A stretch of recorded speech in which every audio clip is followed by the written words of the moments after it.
All right, guys. Yes, good morning, good afternoon, good evening to you all. I understand that some of you might be surprised that, it's not very easy. Everybody's ambition is to become a leader and to become a rich man. That is the struggle. So my son, you should be ready to lay good foundation. Earlier the better. In the nearest future, you could be one of the leaders. So we pray. Amen. All right, people, we're back again now. Thank you very much for your time with us. Yes. We just spent 56 minutes already on this evening broadcast, but I'm going to post out a link now for people to join me so we can start right now. You know, for those of you that just joined us right now, the video we played from the beginning, you can play back later on, you know, maybe after we are done with this broadcast. Thank you very much, MC Oluomo, for the super chat. God bless you. I don't like watch. Thank you so much for the super chat as well. I really do appreciate this. Thank you. God bless you all. Please do your part by liking and sharing. Like and share, and let's talk. We are going to be focusing more today on the United Kingdom in the UK. How come the United Kingdom harbor, or rather accommodate our corrupt politicians and all that? In fact, one of them, you know, came out to talk about this. So I thought we should bring it here so that every one of us can deliberate on this. Why is this currently, or rather, I believe this will be happening for God knows when. You know, UK know that, yes, these politicians steal our money, but they allow them to come in and deposit this same money in their account. Why? Is a big question that we need to talk about. Meanwhile, let me quickly take on this article. Let me post out a link first. Let me post out a link so that we don't have enough visibility right now. I'm not sure.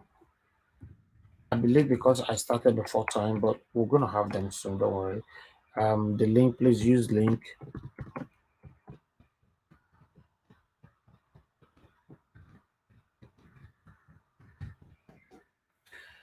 Okay. So the link, I'm going to post it right now. Okay, I've posted the link. So click on it, join me here, and let's talk. Let's talk about the things that's affecting us. Remember, we only have 10 spots. What we do here is first come, first serve. That's what we do here. Okay. Meanwhile, I would like us to take on this article quickly.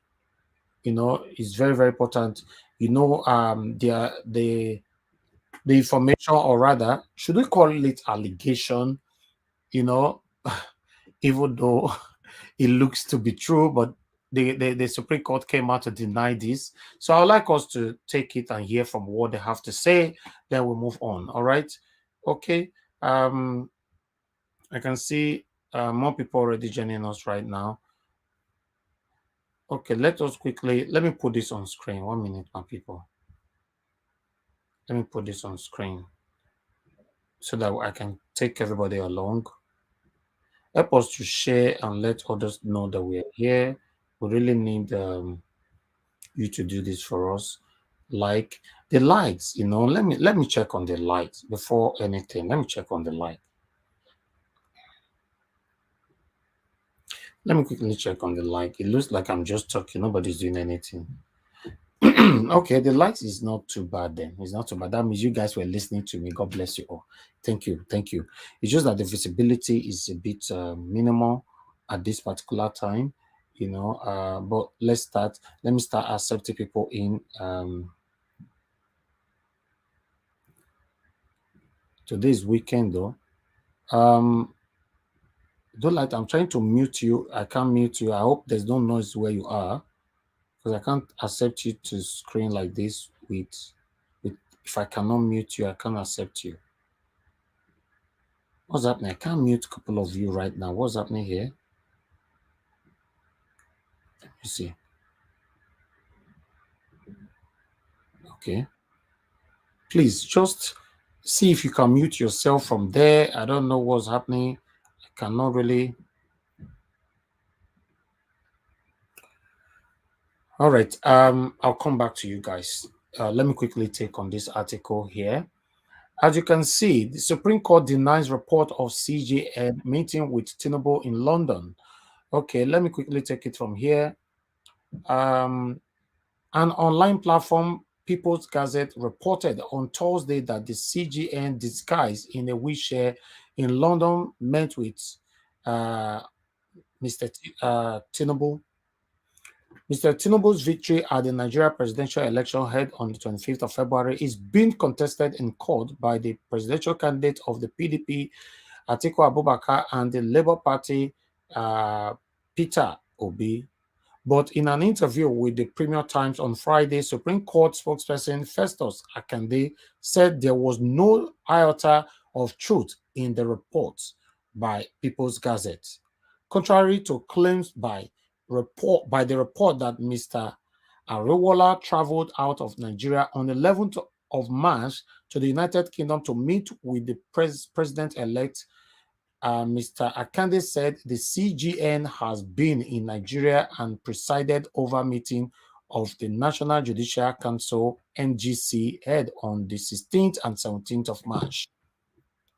The newspaper reported that on the 17th of March, the NGC, at the end of its meeting, chaired by the Mr. Arewala, issued a statement suspending the Chief Judge of Taraba State, Philebus Adetu, from office on account of misconduct. Mr. Akande disclosed that the CJN, accompanied by the NGC Secretary Ahmed Gambo, only traveled out of Nigeria briefly to London on the 18th of March for medical care. I don't be with the talks. I don't understand. I think they say not go at all. All right. On the 23rd of March, the CJN returned from his medical trip to London and later reported in the office in Abuja, where he worked till 8 p.m., he said. Mr. Akande said before the CJN London trip, Mr. Arewala notified President Muhammadu Buhari of the trip. The only time the CJN traveled earlier this year was on the 25th January when he traveled for Lesser Hajj in Saudi Arabia. Okay, don't be that one with the talk. We are not interested in anything that happened in January. You just admitted that he traveled to London briefly, right? Okay. Okay, let's leave this. I have a video to play. I don't know if this was deliberate. Okay, sorry guys. I have a couple of you here in the backstage. Let me. Okay. Please stay mute. Stay mute. I think this is the screen filled up yet. Maybe I'll check. Okay. Because of this, let's take on this video quickly. This is the Chief Justice of Nigeria. This video emerged today just to show to everybody that is in Nigeria, and you know. Okay, let me keep my statement. Let's watch this video.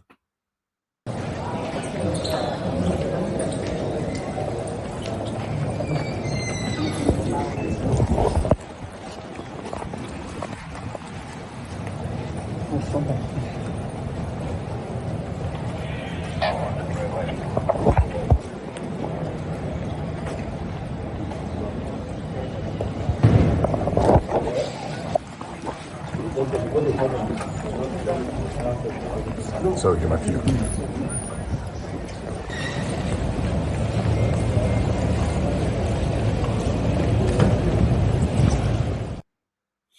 All right, that was it. You know, to be honest, I don't know why they have to prove this, because we've never seen any video before. Okay, we still have 2 spots left. Okay, we've never seen any video before in the past where they were showing Chief Justice just to prove anything to Nigerians. But I don't know. I don't know who is telling us the truth at the moment, because we don't have any kind of trust for Nigerian government. So you can't blame us for having doubt in anything you guys are passing to us. But meanwhile, I greet everybody right there. I'd like us to take on another article quickly here. You guys saw the video that went viral. That video that went viral in, I think, Nasarawa, right? Where all these our elderly women and all that, they take care of all the clothes with their body come out and all that. Yes, although they our WhatsApp group, but we not feel sure for here. So Mr. Peter Obi reacted to that particular video. The one where you see they take everything come on, they come they protest over the tiffy where neck thief or so. Peter Obi reacted to it, but I would like us to quickly take this together and hear what Mr. Peter Obi has to say here. Make I carry on along by putting this on the screen as well quickly. One moment. Let me put this on screen. All right. I guess it's there now, but let me take this off. Okay, good. We are right here. Let me quickly take on this. Don't worry, we are gonna. No, the link was already posted. I even pinned it. Okay, 1 minute, my people. I'm not sure. Say I pin now. Okay, please, guys, let me take a quick break. Do your part by sharing and like. Do your share, like and share, like and share. We're already here. God bless you. You are the pillar that holds my life. You are the pillar that holds my life. Master Jesus, you are the pillar that holds my life. Lily of the body, you are the pillar that holds my life. You are the pillar that holds my life, dear. You are the pillar that holds my life. Lion of the night, you are the pillar. Chicanica, you are the pillar. Daddy, you are the pillar that holds my life. Lion of Judea. You are the pillar that holds my life. Anyway. You are the pillar that holds my life. Hey, yeah. Master Jesus, you are the pillar that holds You my are, life. you are the Master pillar. Jesus, you are the pillar that holds my life. I said, Jesus, Nibu Calabar, this is Nibu. Nibu Calabar, this is Nibu. Ojo Biende, Nibu Calabar, Nibu Calabar, Nibu Calabar, this is Nibu. Ojo Biobi, Nibu Calabar, Chica Nibu Calabar, Nibu Calabar, this is Nibu. All right, guys. Thank you very much for joining us. I appreciate you all. So I'm going to repost the link again now for the second time. The link have been posted, and we have about 1 or 2 spots left. Let me pin the link. Yeah, the link is pinned. All right, we currently have about 550 people watching us. We can get more by helping us to share and like. Help us to share and like. Appreciate every one of you. Okay, let me quickly move on here. As you can see right there, Peter Obi lament as Nasarawa women protest topless over election results. Okay, the presidential candidate of the Labour Party in the just concluded general election, Peter Obi, has reacted to the topless protest by women in Nasarawa State over the outcome of the polls. Women in Akwanga local government area of Nasarawa State had yesterday stripped themselves half naked to protest the outcome of the governorship election in the state. The women claimed that their mandate was stolen and insisted that their vote must count. Obi, in a reaction on Twitter on Friday night, said that the purpose of elections is defeated when the people are denied their choices. Unquote by Peter Obi. I just came across a sad, heartbreaking video where Nasarawa women staged a topless protest as a means of registering their displeasure with the election result. He said the Labour Party presidential candidate said that it is a grave injustice when citizens could not have the opportunity to vote in a free, fair, and credible process. He lamented that women whose rights should be protected have now been degraded. Abdullahi Sule of the All Progressive Congress APC was declared winner of the March 18 governorship election in Nasarawa State by the Independent National Electoral Commission INEC. Collation and returning officer in the state, Prof. Ishaya Tanko, said that the APC candidate pulled a total 347,209 votes to defeat his closest opponent and candidate of the People Democratic Party, David Ombugadu, who scored 283,016 votes. Okay, yes, that is the reaction from Mr. Peter Obi right there. I guess many of us we see that particular video where they talk. So me I see him, but I know if he can carry and come here the time we meet to see him. But meanwhile, I have one last article, I guess. Let me see. I think I still have one more. Let me see. Okay. No. I think that's it. That's it. But I have a headline from Donald Duke. I think Donald Duke. Yeah, let me quickly check this. I just want to round up with the old articles, please. Help us to share and like. I think this is it. Okay, yes.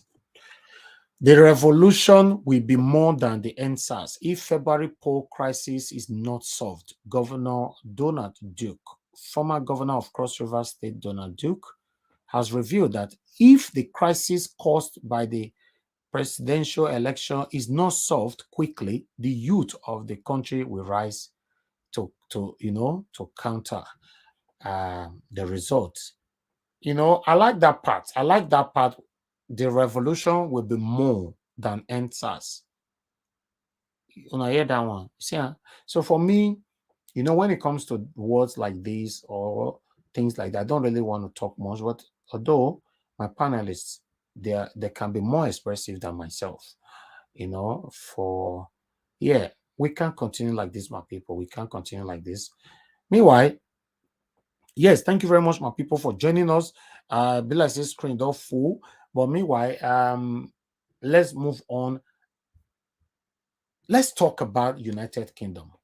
UK Parliament, this is what they have to say here. Let's quickly listen to this and let's talk about it. Make I use pidgin talk this one. I know say what you want talk so a day bit sensitive. As you know, say corruption what will they talk? Corruption what will they talk in Nigeria and all that. Yes, Nigeria we can't use and take cover ourselves, use and sew cloth, so buy show and all that. Not be say not do another country so it day. This kind of video what want to do so they're not they like them. Yes, they're not they like them. They're not they like them. But we need to talk. Yes, we need to talk. Many people avoid to talk on this video, especially for YouTube. But me, I go like make we talk put for this particular video. More listen to what they talk for the UK Parliament first. Then make we talk for this matter. Seeing in Nigeria today is what we're seeing in Nigeria today is part of that story. It's a tragedy that we are watching. It's a tragedy that we are all witnessing, because as we see things falling apart, the pressure this time is not foreign colonialism, forgive me. The pressure instead is corruption and violence and attempts at control. And that's why I totally agree with my honourable friend, the member for Edmonton. We need to call out the corruption. We need to use the powers that we have in this country to stop those who are profiting from the wealth of that great nation and hiding it here. Now, some people will remember when General Gowon left Nigeria with half the central bank, so it is said, and moved to London. We know that today, even now, in this great city of ours, there are sadly, some people who have taken from the Nigerian people and hidden their ill-gotten gains here. We know that our banks, sadly, have been used for that profit and for that illegal transfer of assets.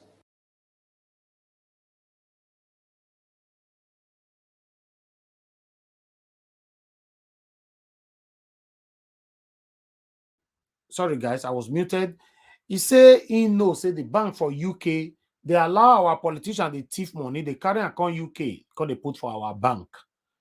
So waiting, they try to tell UK government now for the parliament where they so, say they're not going to continue like this. There's so much corruption for this country where they call Nigeria. So why we go, they allow them, maybe they thief money, come they bank am for our country like this.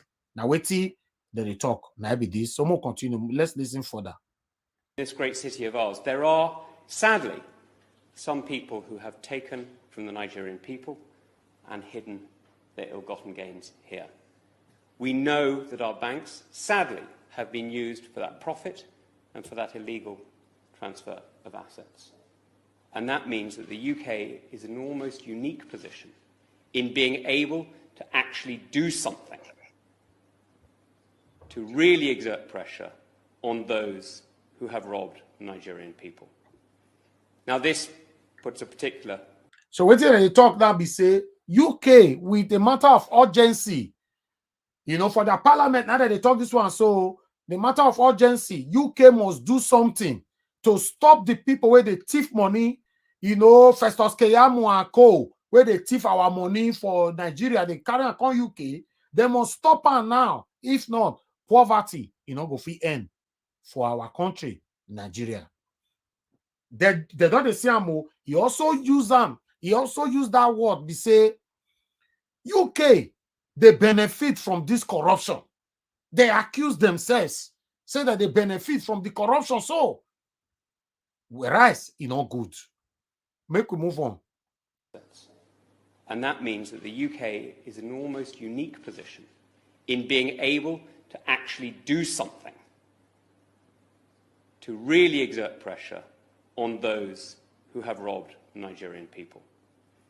Now, this puts a particular onus on the minister, and I know my right honourable friend knows it, that using Magnitsky sanctions today isn't just about protecting Nigeria, although it is. It's not just about respecting Nigerian young people who have been robbed and murdered by these SARS units. It's actually about protecting the United Kingdom, because what happens in Nigeria matters fundamentally to us here. This is the third country of the Commonwealth. This is a country of 200 million people. It is going to be the great economic powerhouse of Africa and one of the great economic powerhouses of the world. This is a country whose wealth, not just in the oil off the river state, but in the imagination and creativity of its people, is witnessed every day in Nollywood, and perhaps more my style, at the great University of Jos. This is a country that gives so much to the world already, despite the fact that it is ill-governed, brutalized, and robbed. Just imagine what it could give if the plateau... All right, my people, now there, now the video ends. So I talk and say, make I carry this video come here, make we come talk him. It's very, very important. Now them talking with their mouth, so it good make we still talk put for this particular video. I beg, make una jot and down for my wonderful. It says, on many occasions after the declaration of Tinubu as the winner of the election, his public speeches and utterances have centered on reconciliation, forgiveness, and a greater vision of Nigeria. Do you believe that statement? The statement is flat lie. And I'm sorry to say, just like Niyi has just made his well-known bombastic lies. He said Enugu, he said Anambra. He didn't mention one example.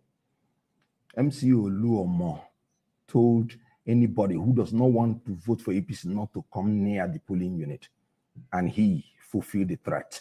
In Lagos, a lady was blinded and she still went back to vote. Well, she was hit. She's not fully blinded, good, actually. Fully. And still went back to vote. Lagos. And the Igbos, we are told not to come out in Lagos openly It is there. Let him cite one. I'm from Enugu. I voted in Enugu. Let him cite one or two specific incidents. Time has gone for all those, throwing up statistics that are non-existent. And now, I told you, after the election, you know what Bola Tinubu said? The Igbos came to Lagos when they were 12 years, and now they are not voting for us. This is supposed to be conciliatory. I said, if there is anybody that should be taken to the DSS, the person is Bola Ahmed Tinubu. And I told you before he came that he came out openly to tell his followers, power is not served a la carte. Then what is democracy? If power is not served a la carte, the whole idea of democracy is peaceful transition of power from one person to the other. And you're telling your people, fight for it at all costs, grab it at all costs, snatch it at all costs. But that statement was made as early as last year. No, before the presidential election, during the Chatham House statement. When Bola Ahmed Tinubu made that statement, a lot of people expected that the security services will also caution him on that statement. But that didn't happen. So why did you rush to the DSS without quoting Tinubu's statement? It's more than 20 years old. That power is not served a la carte is the motivational speech, the content of the motivational speech that Bola Tinubu usually presents to his followers, when especially they are going into election. And the whole idea is to galvanize people and to mobilize the supporters to say that if you have to get this power, you must reach out. You must overextend yourself. It is not about sleeping in the house. It doesn't include taking up arms or stopping people from voting or voter suppression. I say the first time I heard this particular statement from him was in 2002 when he was preparing for 2003 election. And it was to his supporters to say power is not served a la carte, is that you do not sit back in a democracy and fight for power to be delivered unto you. If that is just the meaning of it. But you see, when people have their own consciousness of lying, of twisting issues, that is what you get. For every statement you make, people with such kind of vile consciousness tend to twist this thing. But it says some of your party leaders are also doing that. Like people like Femi Fani-Kayode on Twitter, going very personal, going very tribal, including people like Festus Keyamo, including people like Bayo Nanuga and all of that. Shouldn't Bola Ahmed Tinubu be cautioning his spokesman too? Every issue that had been at the front burners, our spokesperson at issue releases. And to that release, you can hold them for it. It's not just about bystanders' comments or pedestrian comments. You have read Festus Keyamo's release now. You can, of course, rationalize and analyze contextually what he meant by what he's saying. So when you have had somebody saying something, power is not served a la carte, that every follower of Tinubu had imbibed and internalized since 2003 and 2002, and it's now becoming an issue in 2023, by opposition that have lost power, lost election. He's saying that you have lost elections. He's talking about somebody lying in Enugu, while he's talking about one woman that was hit in Lagos. Yes. Okay, all right. But we also know a particular man, a particular man was pursued out of the polling units for wanting to vote. Yes. Let me give the example. A particular man. I do not know. It's there in the social media. All right. Kenneth Okonkwo, let's come back to you and the Labour Party. Now, your vice presidential candidate is saying that Tinubu should not be sworn in on May 29, or it will be the end of democracy. If he's not sworn in, there's no vacuum in power. What will happen, after May 29? Good. Thank you very much. And let me tell you who lost. Because P2B did not only win, he humiliated them. Well, according to INEC figures, he came third. Hold on, he was the only person that made 25% in the whole 6 geopolitical zones, including the FCT. He won him in his principal's home state, won him in the national chairman of APC state. He won him in the DG of APC state. He won him everywhere. And what? Even in FCT. Which is the controversial make 25%. aspect. So what I'm telling you is that he not only won them, He humiliated them. But according to INEC figures, he came third. Good. Now, you're saying Thank that... you for saying according to INEC figures. Yes. Now, what I'm interested in is finding out what should happen after on May 29. I mean, not even after May 29. Let us go to what Baba Ahmed said. Let us say what Baba Ahmed said. Some people... Baba Ahmed... Just hold on. I have the floor. Let's hear from him. Quickly, to try to round off the conversation. Like I told you, the paragraph 20 of our petition. Good. We are in court. Baba Ahmed was called. Why are you in court? He said, we have a petition, and this is our grounds. If you don't believe in your ground, why are you going to court? If I believe that same interview, he said he didn't believe in the judicial process. Now, what should happen after May 29? No, he did not say so. I have my doubts about the judicial process. That was what he was saying. No, he said it that if the Supreme Court gives judgment, he will accept. But that does not mean... Yeah, but he also said that this same Supreme Court made somebody who came forth as the governor of Imo State. And as such, the Supreme Court seems to be losing grasp of the people's will. Are you aware of the Zamfara judgment that declared the whole APC votes wasted votes and made people to come first overnight? That's what we're saying. That the votes that his principal had are wasted votes. Because at the time of election, he was not qualified. And let me break it down. The court no, that's what I'm saying. Let me break it down. Very quickly as we round off this. He was not qualified because he chose to nominate a vice presidential candidate who, at the time he nominated him as vice presidential candidate, was having the nomination of Boronu North Senatorial. The PDP went to court on that, and just on Friday, that case was dismissed. If you would allow me to finish, which Friday? We're talking about double. Friday. We're talking about double nomination, and they couldn't have gone to that case because we're talking about tribunal. And let me tell you, Section 35 of the Electoral Act is very clear. A double nomination makes the nomination void, and that means the candidacy of his principal is void. Again, the candidate did not win 25% in the FCT. And he said you cannot declare him if he did not win. And then again, in the process of election, as brief as I can be, very quickly, so that he will respond. Having wasted votes, we are no longer third, we are first. We won in Rivers, we won in Taraba, we won by our own petition, which we believe in. Okay, so now, Tinubu is not the president-elect. That is why. So who is the president-elect? Who is the president-elect? If you ask me, I will tell you the president-elect by our petition. These people are suffering from delusion. Okay, now they are saying that President-elect Bola Ahmed Tinubu should not be sworn in on May 29. What should happen on that day? Yes. I mean, Dati Baba Ahmed said so. So what do we do on that day? He said if he's sworn in, if he's sworn in an unconstitutional government. Part of the delusion that they are suffering. Yes. Okay, good. It does work. Now, ladies and gentlemen, good evening from Nigeria. Now I'm going live shortly to let you know that later when I go live, it's going to be a bombshell, you know what I'm saying?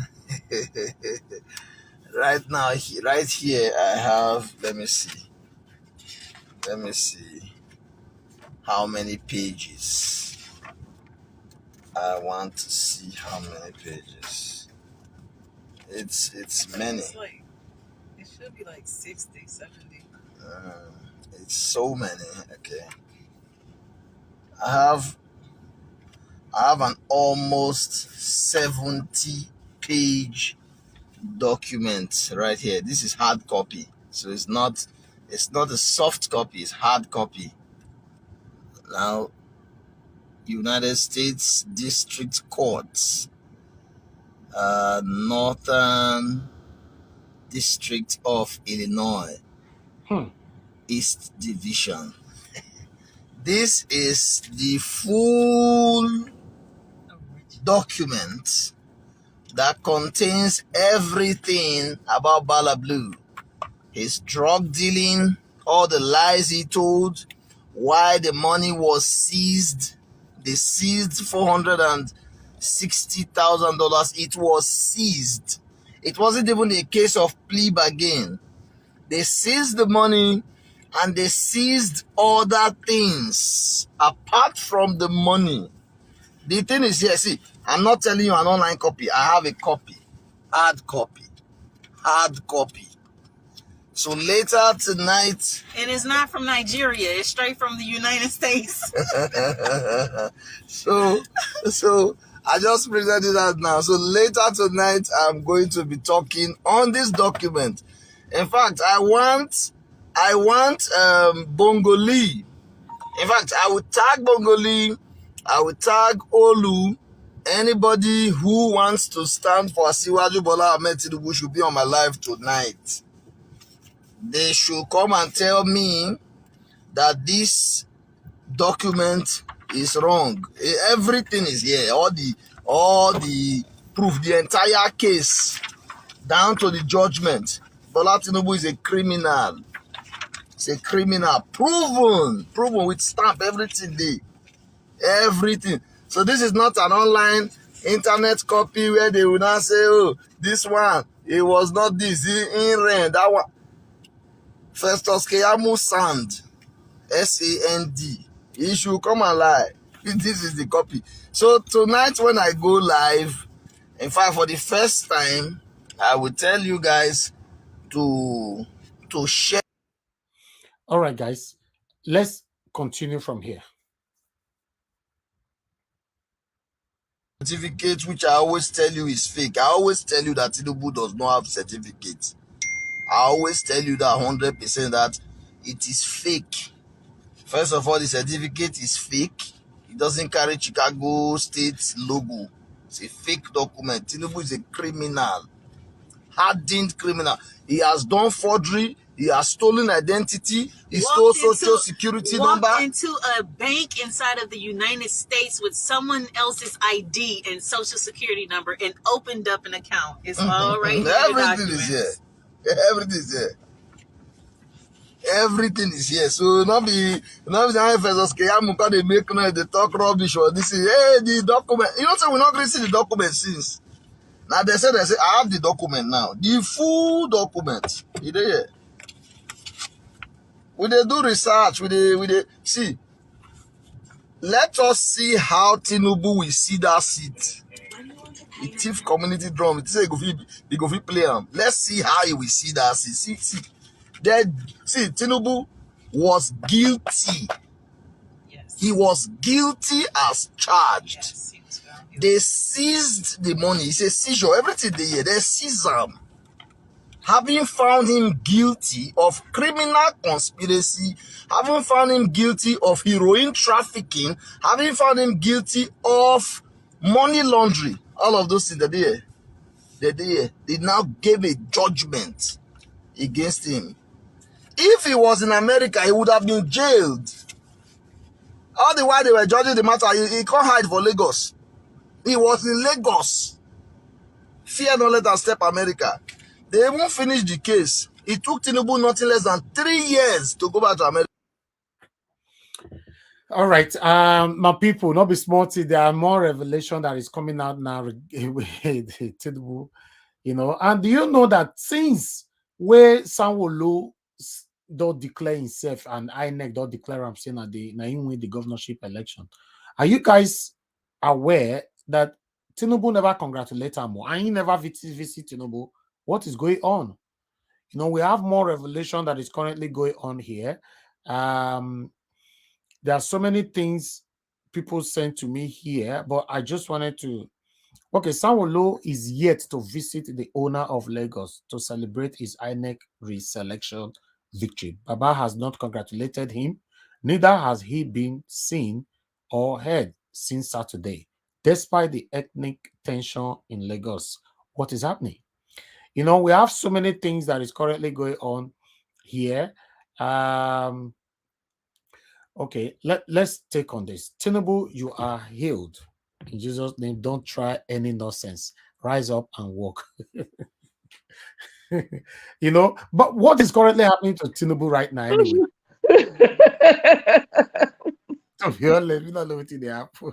Oh, Jesus. I don't know what happened, though. You know, I still stand by my tweet. Tinubu was rushed to the hospital on Monday night in a critical condition. If I give too much details, I will cast my source. All you see here is packaging. If he is fine after voting, why didn't he speak to the press as he did during the presidential? Because information also reached me this afternoon as well, that as we speak right now, allegedly, but that information was coming from a concrete ground, which I can also, like, just like what somebody that wrote this is saying right now, that if he reveal more, he might cast his source. The same way here, because somebody, very, very important person that almost everybody here know, you know, we talked this afternoon, very important person, you know, telling me that allegedly this man is extremely sick. In fact, he might not survive it. You know, he might. So I don't know. You know, Bola Tinubu has blocked his private jet Falcon 9X with registration number VP CBT from being tracked after he sneaked out of Nigeria to seek medical help in Europe on Saturday night from his increasingly failing health. Insider says he is either in France or UK in a very, very terrible situation, you know, right now. So now flights, now be that. Meanwhile, no media house is saying anything about Tinubu since 18th of March. What did they happen? Although we have some cockroach media house, they come out to satanically and satanically come out to defend their principle. You know, I see them as cockroach. You know, so is here to receive or celebrate Governor Sanwo-Olu reselection. As we speak, yes, I wanted to ask what is happening. I never see for even their own TVC to see say Tinubu do congratulate Sanwo-Olu and Sanwo-Olu not going out. In fact, they quarrel. What is happening? But Naija Watch, I told you on the 17th that he made a comment to say if Sanwo-Olu felt he knows more than his master, and at the end of the day, the election is now battling and is coming to that level that he should take it all alone until he realizes that he has to obey the voice of who arranged him there. I mentioned it on this platform now. You did, sir. You know, to be honest, you see, everybody is in a situation of balaba. You know, at this, but in fact, where is my brother gingerbread back? Because I need to sabi talk that word properly. Meanwhile, dear official APC Nigeria, where is your president select? You see, Festus Keyamo, they talk left, talk right. Yeah, Peter Obi must be arrested. Dati Ahmed must be arrested. DSS. Come out and tell us, where is your president select? His head matters so much right now. We want to know. Where is he? What is happening? Una they force him. The one they take the force Yaradua at that time. They force him. Remember, say Yaradua died for so many months. We don't know that they hide everything. What is happening? I never say anything. Peter Obi matter. The name will low Peter. He go give you headache. The other name Obi go send you to early grave if you are against him. I'm telling you. The situation. Obi means Obi. Obi means Obi in Edo, which is poisonous. You know, so it's poisonous, right? Okay. All right. You can see there are more conversation currently going on social media right now. And as you can see, this one is fact check, 99.9%. You know, fact check. Tinubu was rushed out on Monday night to an undisclosed hospital in VI. He was brought in with the car of the CEO of Echo Atlantic. The doctor stated that with the critical condition he is, he can't be allowed to travel out of the country. I don't know if he is okay now. Some people, they talk out for social media, say this man, as we they speak. In fact, I don't want to go use my mouth talking to I don't want to talk. More you all live out. But the whole situation is very, very, very critical. As I'm talking, you know. Can I ask you something, please? Yeah, quiet. Okay. Good afternoon, everyone. Good morning or good evening, wherever. Good morning. Who's everybody talking? is. What's your name? Oh, my name is Niger. Okay, Patriotic Niger, right? Yes, it is. Okay, thank you. Where are you joining us from? I'm calling from the US. Okay, go ahead. From Chicago suburbs. Thank you. Okay. I have quite a few number of things. I'm sorry to just give me about 3 minutes. Maybe I need to vent a little bit. I have had a lot of sleepless nights since this election. And first of all, you're talking about Tinubu's health. If you're talking about his health, even if, God forbid, he dies tomorrow, and then they will say, okay, Shatima, then what good would that do for us? Because we really want him to be the one that will be disqualified. But then on the other hand, I was discussing with some of my colleagues, and they said that Shatima also has a case against him, which is that he was running 2 elections at the same time, which is unconstitutional. But I don't know if they had dismissed that again when PDP brought it in. So it's like, if Tinubu drops dead now, I don't want him dead. But then I don't want anybody dead. Exactly. I'm not here to wish anybody exactly dead. But So, what I'm saying is that I really want a situation whereby our mandate is given back properly before he die, right? Yes. Okay. Before anything happens to him, by the grace of God. Then let me go back a little bit to the British. Now, if you guys all remember that Nigeria didn't really start as a country. Nigeria started as a company, as a corporation, whereby the British could trade the oil. So when they amalgamated us by the infamous Lord Lugard in 1914, they only had interest to trade. And when they were trading, what they wanted to do is to subjugate and subdue people they believe that are not going to be able to fight them. Now, when they looked at the 3 major regions, please excuse me, the Zor and the Calabar and the Calabari, the 3 major regions, the Hausa, Yoruba, and the Igbo, they saw that the Yorubas are a bit in between the Igbos and the Hausas. And the Hausas have a system whereby once their leader says something, all their subjects will follow them. The Igbos have a different system ruled by the elders, and they're very strong-willed. You don't mess with them before you can come out and talk. Look at Okonkwo's book, When Things Fall Apart. You have to earn your way. So you can't just come out in the OB or the ground and talk anyhow. You have to earn your way, your respect. The Yorubas have their own system of Oba, and they believe their religion and the traditional, but they still have like strong head like the Igbos, but not as strong and not as so gullible as the Hausas. Excuse me if I use the word gullible. So when the British came and they saw Nigeria as a corporation, they said, hey, wait a minute, I can use the Hausas and do my bidding for me. And they even have a program they instigated, and like the Sultan of a former governor of CBN said, that the British had a program whereby they could subjugate and subdue the Hausas to do their bidding. So the British now put the Hausas before the independence. Even when Mrs. Kuti them were asking for independence, Zig them were asking for Zig of Africa, they didn't like that. They hated the Igbos. They can't stand the Igbos. The British hate the Igbos. Let the truth be told. They don't like the Igbos because they think they know too much. So they like the Hausas because they believe, oh, we can control those people because of the system they have in place. And they sort of let me interject to correct something, madam. Okay. Madam, let me interject to correct something. Let me tell you why the Igbos were unable to take leadership.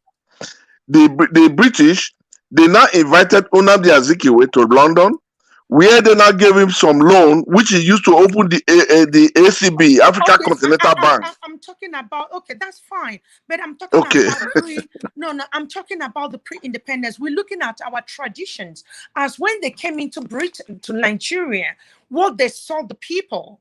And then they saw the people as different different people that they can tap what they offer their people. The Hausas, they see the Hausas as the people believe in their religion and they believe in subjugation. They like that.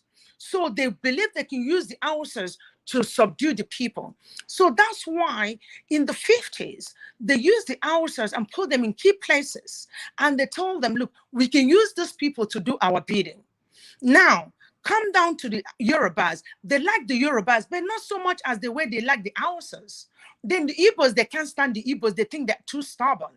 Now, I understand what you're saying about the Ezekiel, but that's different. Then when they found oil, it was too late. They couldn't go back because they already signed it. But they still wanted somebody to do their bidding. Then the Hausas didn't want the independence. They said they wanted the British to continue ruling them because they liked what they were getting from the British. The British put them on top. Now, after that, when they were Awolowo, them, Zig, them, Mrs. Kuti, them, when they were fighting for independence, the Hausas said they didn't want to be part of it. Then the Zig, them had to cajole them. And on condition, the only reason why the Hausas agreed was because of the fact that they said, okay, if we come with you, we're still going to maintain that authority. We're still going to be ruling. And they agreed. Like, come, my brother, let us chase the British out. And when they chase them out, the thing still continues from before the independence till today, until it makes me cry. I haven't been sleeping. My husband would tell me, you're going to die because of Nigeria. The only way we can understand what is going on in Nigeria is if we can see that the British is our problem. Mm-hmm. If we start seeing Yoruba as Yoruba, Igbo as Igbo, Hausa as Hausa, Edo as Edo, we were minding our business jejely until these people came and saw the resources. They drained our resources. And now on top of that, they were draining our brains, the best brain, because they know when Nigeria is not good, what happens? We leave, we japa, and we come and develop their countries. So please, I'm of the Igbo tribe. I'm of the Igbo. I'm going to end here. I don't want Biafra. I know some Biafrans, but I don't want Oduduwa. I don't want us to disintegrate. The British got us together. There's what they call the laws of unintended consequences. They didn't know Nigeria was going to last this long. And then we've lasted. We're going to make it work. But we're going to remove those stupid politicians. On my own part, I've written to my own senator here in the US. I've written to the House of Representatives. I'm trying to get young people to write and tweet. We have to organize and do it in a nice and organized way, whereby we can bombard them and tell them to not allow people who have stolen our money to allow them to travel. MC Oluomo, I saw him in a plane coming back to Atlanta, on a first-class plane. Recently? Recently, just yesterday. So we need to organize. It's good to talk. Talk is cheap. Like Wallen Sharita would say, a tiger does not shout its tiger tail, it acts. Let us get organized properly. Thank you.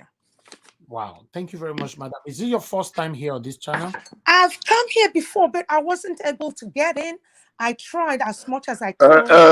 Madam, please let me correct one place there in the history you just passed with us. Please let her answer a question. I ask her a question. She's not finished yet. Please. Okay, sir. I can't. Oga, my dear brother, I understand. History is sometimes it's objective, but sometimes depending on how you say it. I know you are trying to say about the Igbos why they're hated. When I was in England, my lecturer told me even in Nigeria, my lecturer, Mrs. Smith, a white lady, told me that Igbos are strong-willed. And my lecturer told me that the Igbos are hated because they didn't allow the British look at about women's, not riot, but it's a strike. They can't stand the Igbos. But that being said, I know you have your wares, what Zeke did with opening an account, but that's not the point. The point is that let Nigerians come together. Let the stupid tribalism, bigotry they're using to divide us, quench it. That's what they want to keep us down. There's an unholy alliance whereby the Hausa will rule and they transfer it to Yoruba and they go back because they want to subdue and subdue and subdue and subdue. One white man told me he did his, what do you call it, those peace corps in Nigeria in the 60s. He speaks fluent Fulani. He said, and quote me, I don't care if I die and somebody could come and shoot me. I don't care. If I die for Nigeria, I die. He said the Western world is afraid of Nigeria because they don't want to see her rise. And I'm saying it to you, my brothers and sisters. Everybody, Nigeria is a super, super beautiful, wonderful country. It's just that we have horrible leaders and we need to stop them. All right. Thank you very much, madam. Appreciate that. Okay. They just said me, Olumide, please stop unmuting yourself. Leave it the way it is. I've muted you. We don't want to hear the noise on your background. Please stay mute. Thank you. Yes, somebody just forwarded me the video to tally what you said about MC Oluomo, that he traveled recently. You know, I was not aware. I thought I said the video here. Let me quickly see if I can put it on screen so that everyone else can see. And then we are going to recapitulate back on that particular British video that I played earlier on, just for those of you that have not seen it, to see what I was trying to say. I'm trying to look for this MC Oluomo video. I just sent it right now to my system, but I can't find it. Okay, before I get the video ready, let's recapitulate back on this video again to see where we're coming from. Thank you. What we're seeing in Nigeria today is part of that story. It's a tragedy that we are watching. Can I say something about MC Oluomo? Witnessing, because as we see the video things is falling playing, apart, madam. the pressure this time is not foreign colonialism, forgive me. The pressure instead is corruption and violence and attempts at control. And that's why I totally agree with my honourable friend, the member for Edmonton. We need to call out the corruption. We need to use the powers that we have in this country to stop those who are profiting from the wealth of that great nation and hiding it here. Now, some people will remember when General Gowon left Nigeria with half the central bank, so it is said, and moved to London. We know that today, even now, in this great city of ours, there are, sadly, some people who have taken from the Nigerian people and hidden their ill-gotten gains here. We know that our banks, sadly, have been used for that profit and for that illegal transfer of assets. And that means that the UK is in an almost unique position in being able to actually do something to really exert pressure on those who have robbed the Nigerian people. Now, this puts a particular onus on the Minister, and I know my right honourable friend knows it, that using Magnitsky sanctions today isn't just about protecting Nigeria, although it is. It's not just about respecting Nigerian young people who have been robbed and murdered by these SARS units. It's actually about protecting the United Kingdom, because what happens in Nigeria matters fundamentally to us here. This is the third country of the Commonwealth. This is a country of 200 million people. It is going to be the great economic powerhouse of Africa and one of the great economic powerhouses of the world. This is a country whose wealth, not just in the oil off the river state, but in the imagination and creativity of its people, is witnessed every day in Nollywood and perhaps more my style at the great University of Jos. This is a country that gives so much to the world already, despite the fact that it is ill-governed, brutalised and robbed. Just imagine what it could give if the plateau... All right, let's quickly see to the MC Oluomo's video here. I finally got it.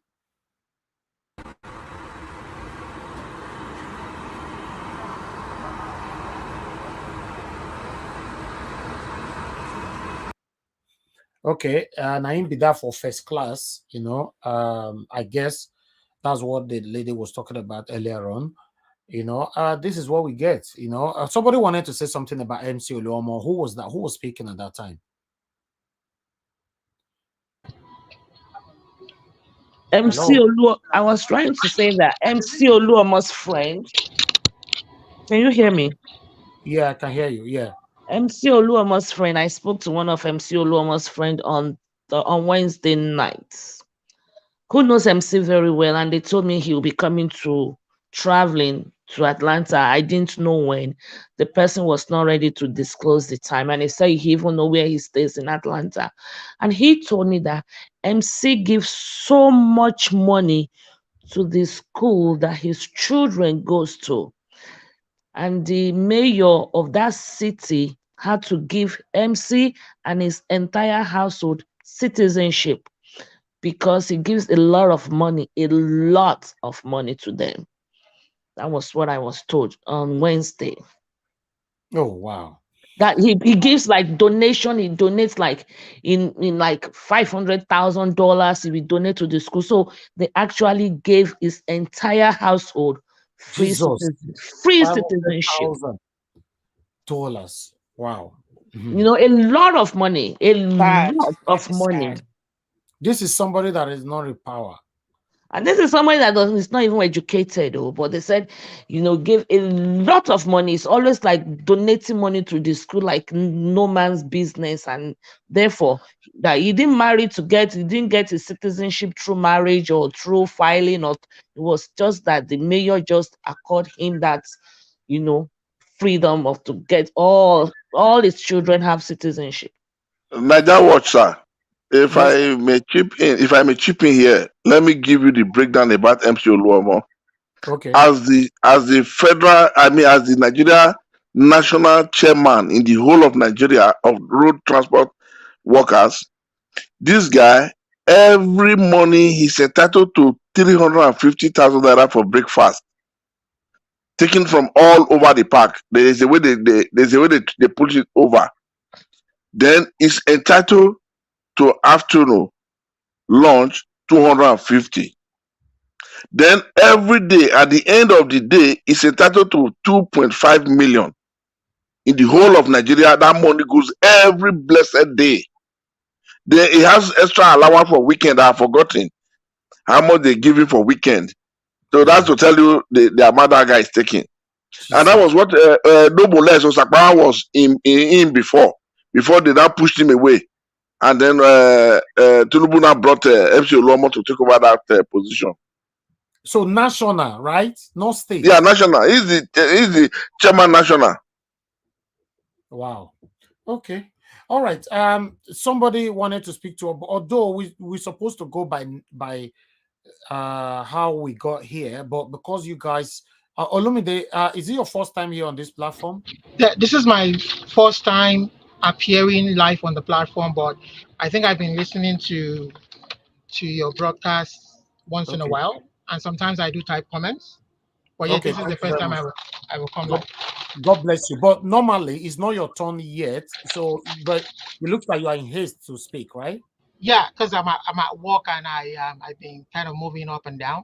Okay. And I just thought Talk to us. So I do appreciate the work you're doing. Thank you. And I mean, what you guys are doing, especially you, to kind of educate Nigerians about what is going on. I'm based in Canada here. I've been out of Nigeria since 2010, and I haven't gone back home since that time. But I've been following events from here. What has been happening ever since the time. I remember I left at that time when Jonathan was barely took over and was trying to get the country up and running. And and up until now. But what I really want to say is that, I mean, Nigerians, I appreciate what the last caller said. I mean, the lady, Jay, I do support her in the sense that Nigerians need to come together and work together, irrespective of ethnicity and tribe. But I also want to mention that I've been following trends over time. And for me, it is not a surprise that Nigeria's election process failed. And we would say it was a flawed election. I'm not surprised. Even though I'm Yoruba from Ogun State, I'm Igba, but really I don't see Obasanjo and Igba man as a hero or as a role model or someone to emulate. For me, I see him as a disappointment. Okay, so but what's your point? So my point right now is that Nigerians need to come together. I've been following trends over time, and we really need to tackle the crust of our problem. So, but I would like you to speak. I would like you to rather speak on the situation of this fraudulent result that happened in this. So what that is where I'm driving to. That I'm not surprised that we had a flawed election. You understand? The basic and the cross. The reason why we keep having this kind of electioneering process since 1999 is basically because we have a flawed constitution. Yes, but what's your take on the INEC? Please, sir, be specific because we work with. Well, for me, I don't see any whatever they do to resolve the issue. I mean, I'm not a supporter of APC. I'm not a supporter of Peter Obi. I'm not a supporter of Atiku or anybody because number one, I think I'm a supporter of the Nigerian people, particularly the Yoruba people, my race. I'm part of the people abroad championing for a Yoruba sovereign state and nation because we were a sovereign state before the British came and lumped the southern and the northern protectorate together. So we keep running away from the problem. We can't build a civilized society if everybody cannot speak out honestly and speak the truth. You understand? The constitution is flawed. There's nothing Do you think Bola Ahmed Tinubu was fraudulently declared as president-elect? I am saying that I followed the election, and I'm saying that the election was flawed in all ramification. Why would you not transmit the result live? What was the reason? They deliberately shut the server off. I mean, even though I don't support their process, I'm not a proponent of one Nigeria, but I will speak the truth that it was rigged. If they allowed a free and fair election, maybe it would have been a small margin between Tinubu and Obi. We don't know with Atiku, but we don't know what the true result would have been. But it was deliberately rigged to favor Tinubu. So why would they allow the National Assembly to be binned and not the presidential election? And the same thing, the state governor's election, they rigged the process too.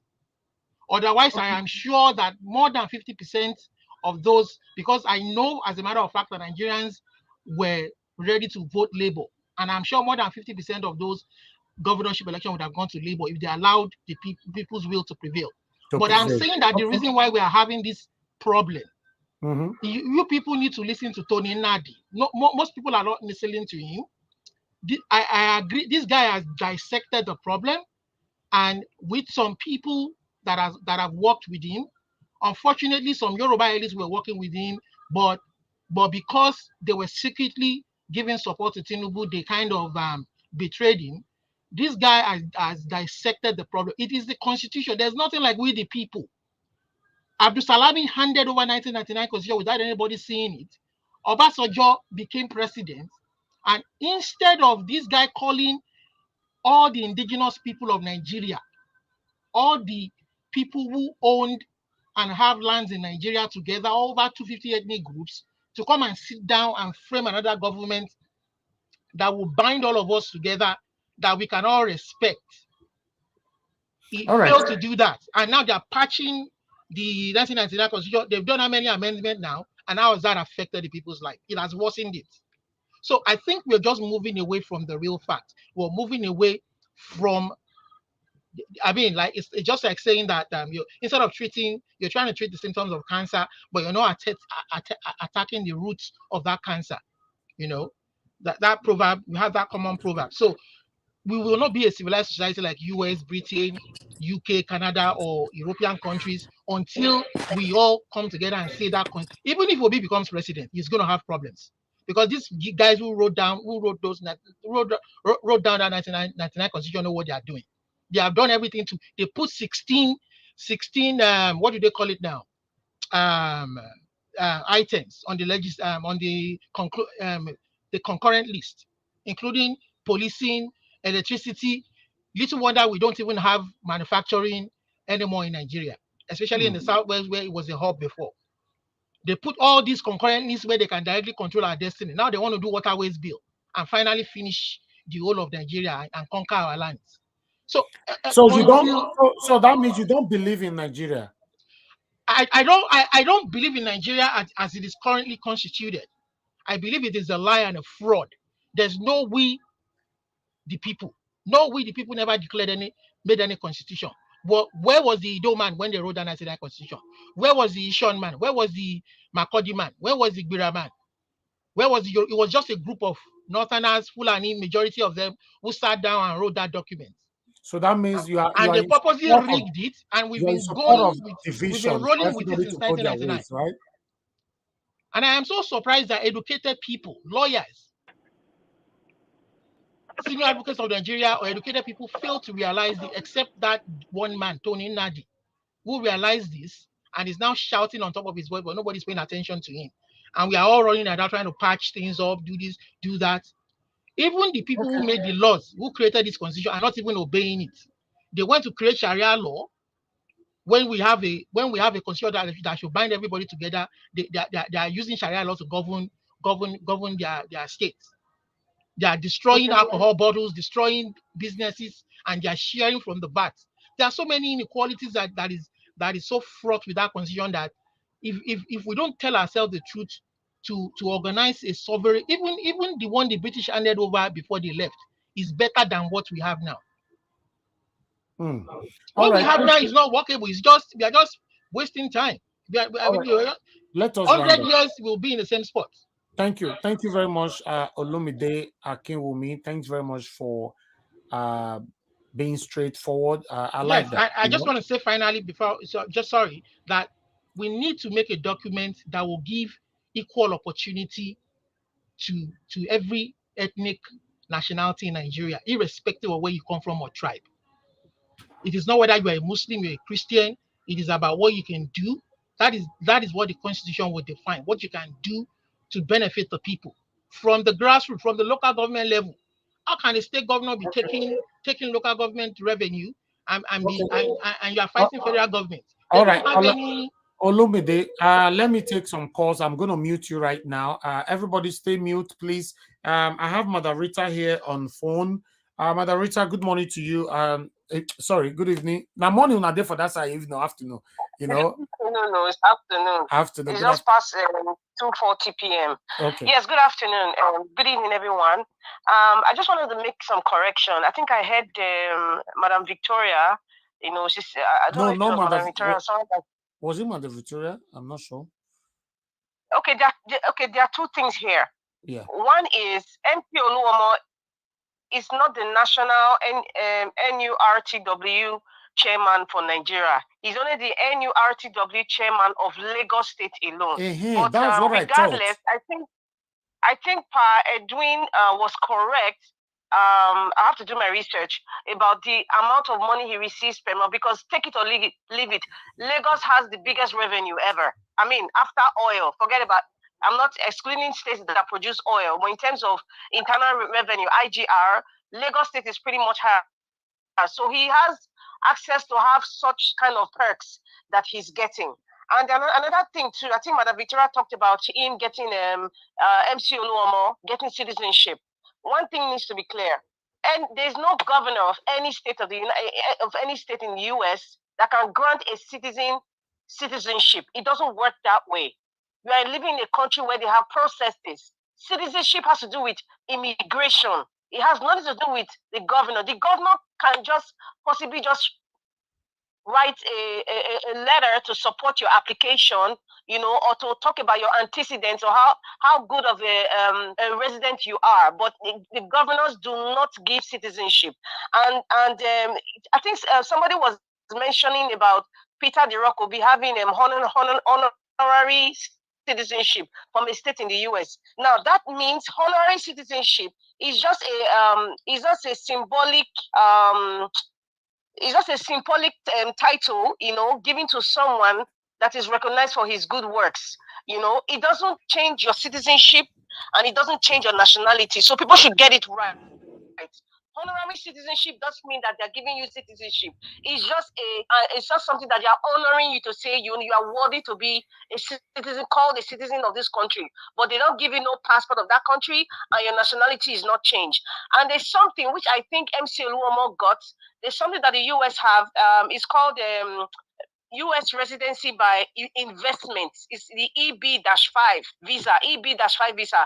I think even the UK, they probably called it a different name, and Canada too. I think most countries have it. You know, when you invest in that country to a stipulated amount, a minimum amount, like in the US now, I think I read that the minimum is from $800,000 to maybe over $1 million, just a bit over $1 million, depending on the states that you live in. Okay. And so when you apply, you know, you've invested, it's something that they call U.S. residency investment. So MC Oluomo possibly, however, very possible, that is probably how he got his green card, if he has one. I don't know if he's a green card holder. And it's also applied to his children. That's why his children can live comfortably there. So if we had to talk and write letters about this man, we say, look, this man has the tendency of, you know, terrorizing people in Nigeria, using the investments from Nigeria, stolen money, and investing in your country, you know. And if US is a country that's standing for equity and justice, this is a criminal coming to your country to invest. How is that possible? Because I know Obama stopped many of African leaders, politicians especially, from investing in America. So how is this happening? Now, so these are the things to be questioned. He has been there for years. You know, this time of election is something that we have to work on.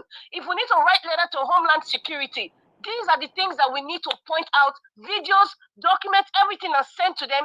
It can be revoked. It can be revoked. But we need to do our work here. We all need to do our work here. That's what I have to say. Thank you. Thank you. Thank you, Madam Rita. Thank you so much. Madam Rita, listen, please. If he buys the house in US and he has up to 300,000 in his account, they will give him that same residence investment card. He's qualified for it also by buying a house there. Because this is a guy who is entitled to about 2.5 million every day in Nigeria. To tell you how hopeless these people they are. That's correct. That's not correct. That's not correct. It's just because you buy a house for 300 and something thousand doesn't qualify you to have citizenship. That's incorrect. There's an amount that goes with it, madam. There's an amount that goes with it. Not just the house. What she's saying, hold on. What she's saying is correct. You have what they call the e-visa for investors. That one is possible. But I'm in another forum whereby they check organizing to see if we can go ahead and write petition to the Georgia state governor, to Biden, but you have to do it in a coordinated manner. You All have right, I have somebody on the phone. Right. So please, so what having a house doesn't give you visa, doesn't give you green card. Thank you, madam. Hello, Bright Asamuta, my brother. Talk to us. Good evening to you. Good evening, Mr. Nanja Watch. Good evening, Nanja Watch family. Although I just met the live program now, and I just heard some, people suggesting that maybe the West should come to our aid as regards what is happening. No. We are not saying that. The West they are literally confessing, especially the UK, that they are part of the problem that we are facing right now because they'll be allowing our satanic politicians to steal money and bring it to their bank. That's what they are saying. Okay, I understand. So nobody is calling for them to come for our aid. Okay. You have noise on your background, though, Bright.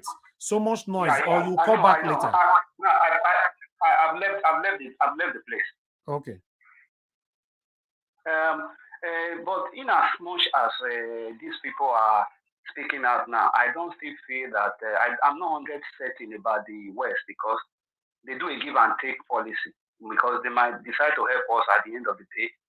They will give us other things that we have to, we have to change some certain things that we might not like happening in our state to start repeating in Nigeria. And another issue I want to ask, I also agree with one man who called earlier and was saying about the Nigerian state is not in unity like as a country, because a lot of things happen in Nigeria. We the South, we are the only people that will always pay the price. As regard last time, I just was about 2 days or 3 days ago, I found out that the man in the North married 11 years old, which does not happen in the South. If somebody in the South does that, you might be arrested. But in the North, you might go ahead and go away with it. So I think the Nigerian society, it's hard time we should understand that the country is not really united as we want it to be. Though being in unity would have been helped us a lot because of the population, but it doesn't add up with the way Nigerians have been set up. Because even Obidati, when he was speaking on I was speaking on Arise News last time, you see the comment he made. He could go away with it if you look at it from the other end, because it's a northerner. If it was somebody like Obi who had spoken like that, yes, now they'll be arrested right now. So we should look at this, that the whole setting, that the country is really, even though we are vouching for a united Nigeria, there is all indication that the country is not united, and there are some people that are more superior than the other. So it would be better we start urging for a kind of regional government, that everybody should kind of start, even though we are pushing for a greater Nigeria, we should also have it at the back of our mind that we should exhibit our own state and see if we can, start governing ourselves from that end. Because whether we like it or not, the Nigerian system have been mapped out. All these things that are happening now is just that Obi coming to the light just made everybody to know what is happening in Nigeria, because a lot of us were not interested. We didn't know what was going on.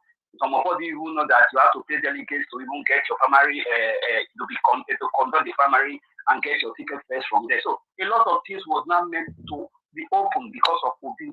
Now everybody is aware of the situation, and these people are still moving forward. They are pushing forward their objective, pushing forward. So it's going to be a very big task on us.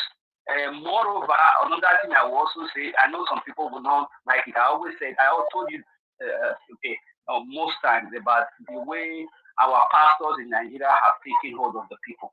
That one is another big problem we have, because that is why a lot of people are slacking in their action to put themselves up front for their right, because they feel that, oh, God will come from heaven and give them miracle and they will get it cheap. There is nothing in this life that you will always get cheap.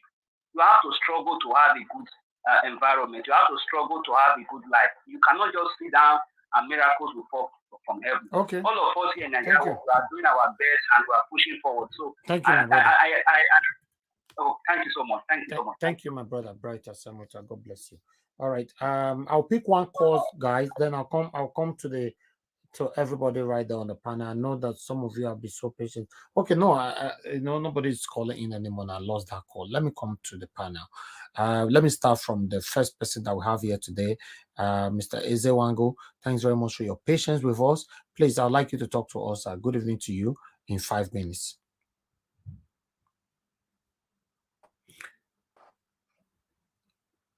Depending on where you are.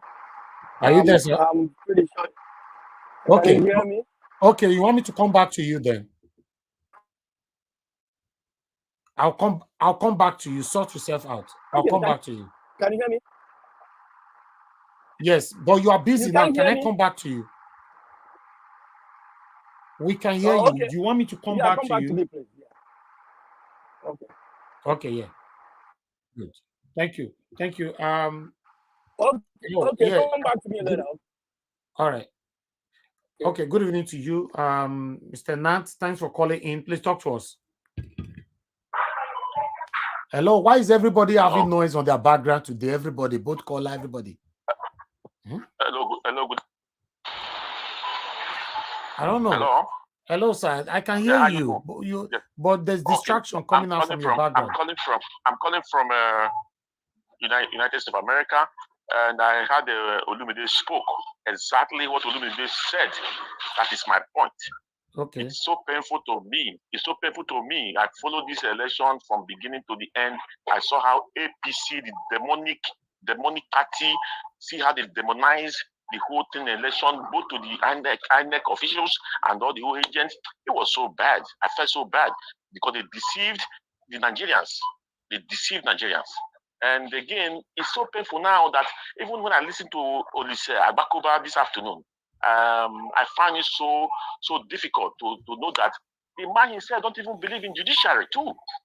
This is a former president of MBA. So I'm not looking at where are we going to, how are we going to resolve this thing, because my intention was if Obi come there, what Olubide is saying, we may not really come together and do the, but I know Obi could have bring some certain things that would change the system gradually, especially the issue of voting, because the plan I know we have is that voting system I'm talking about, BVAS, IRF, is not it. It's going to be something about virtual ballot system and maybe electronic card to make sure that all this rigging will reduce. Then we could be voting for somebody who you want to vote for and it will count. So it's unfortunate anyway, but let's see what will happen. I don't know. Thank you, sir. Thanks for calling in. God bless you. Okay, let me come to my people right here. Let me see. Chibuzo Adi, thanks for joining us. Thanks for your patience. Talk to us, sir. Good evening to you. Thank you, Mr. Niger Watch. What is happening today? Everybody have noise on their background. So we can't hear you. Your noise on your background, I don't know. I can't hear you, sir. You I don't have any noise. Yeah, there's so much noise coming from you. Can you hear me? Go ahead, talk to us. I don't have any noise. Hello? Okay. Can you hear me now? Go ahead, sir. Yes, just go ahead. Talk to us. Can you hear me? Yeah. Let me start with the judicial system in Nigeria. Concerning the day of the judgment. What happened is whoever that is going for that trial and they giving the Nigerians the verdict they want to hear, the person must understand that this time around is not the business as usual, and any mistake can derail that country. The way I see it, don't forget that the kind of things that we're seeing in Nigeria today, we haven't seen it before, and the political players, especially the old criminals, they think that Nigeria is going to remain as they think, because this time around things have changed. You can see women are getting naked in the streets of Nigeria, which have never happened, even around the world. It never even happened. But in Nigeria, this is where all these things are taking place. Those are mothers, and those are brothers and sisters over there. And they are looking for a better life. And you can see how they are, dehumanized, because of lack of credibility in our judicial and our political and criminal system that we call, administration. And one thing they have to understand is they have to be very, very careful. People mean it this time around. Any mistake can trigger something else. So they have to play and tread with caution. Let me come to the European Union. What that guy was saying was the pure fact, but there's some problem Africans are having. The Europeans are hoping for us to build our modern structures, advance our administration, make sure that, the way we immigrate to their country, those kind of opportunities that we're looking into their country. We need it. We have it also in our system. But because you are the people who elect these people, they are not ready to come and fight for you. You have to fight for yourself. You elect him. Whatever it will take for you to take him down, you have to do it by yourself. The only thing European can do is to observe and give report. Then even though you go to military way, they only give support. They are not going to put any troop on ground. And that is their position. Until you make sure you bring that government down by yourself. Because they are hoping for, they are giving you, no matter how it is, you're investing in their own country. Not the kind of investment you are giving, I don't understand, because if you use those money and they build human capacity in Nigeria, development like road, water system, because these are something that work with municipality, and that is the major revenue of every government. When you have water system in your houses, then that means you will have an address. And this will play a very good part in Nigerian society. We don't have all those things. And this is what Europeans, they are crying for, because it's paining them also because of the kind of thing they are saying. Whether they like it or not, all the whole money we are stealing, we are bringing it to their banks. They are using it to make their own benefit. They don't care whether you live or you die, because you are doing a deal with them. So until you change your mind. So Nigerian people need to take the book by their own. They have spoken. The INEC chairman have to listen very carefully. The judicial system, they have to be very careful, because now they are dealing with people who are more smarter than them and more intelligent than them. There is no there's no quotation in that constitution most smart people in Nigeria doesn't know about, and you cannot tell them anything about judiciary, so they know what is true. So any mistake in Nigerian this very election result they're going to announce, they have to be very, very careful. So anyway, that is where I will stop for now. Thank you. All right, thank you very much, Mr. Shubuzo Adi. God bless you, sir. Thanks for your submission. All right, guys. Please, can we have more lights here? Let me ask for lights right now before we move on. I can see that we currently have 299. You know, we have 1,150 watching us across on Nigeria Watch, about 800. The likes is not encouraging at all. Can we press on the like button? The thumbs up, please do that for us. While let me pick two calls, just two calls quickly. Hello, good evening to you. Your name and where you're calling us from? Hi, my name is Damien Osas. I'm calling from Aviano, Italy. Okay, go ahead, sir. Talk to us. 1 minute. About this Tinubu, where is that and all that, I honestly don't know. And hopefully, wherever he is, hopefully, you know, somebody can find out and all that. And this is actually giving us the same trace, the same scenario, like what happened with Buhari in becoming a president that always travels for medical appointments. And also, for every Nigerian diaspora, there's something we can actually do. We can actually start writing up all these people like MC Oluomo, political talks, like any politicians that have to do with the downfall of Nigeria, pretty much. Like, we have video proofs, pictures, whatever. Write your council members, your council leaders, your mayors, you know. Like, we're ready, like, just, we can come together and do that and give them hell in diaspora. Like, we don't have to lynch them, you don't have to attack them also. But whenever you see them, let them know how bad they are, so they know Nigerians in diaspora do not like them. That's number two. And number three, I know it's a little bit, some people are demanding Biafra, some people are demanding a whole bunch of stuff. But a division of Nigeria is going to be causing a war nobody wants. I'm a soldier. Exactly. I know what war is. I'm a soldier. I know what war is.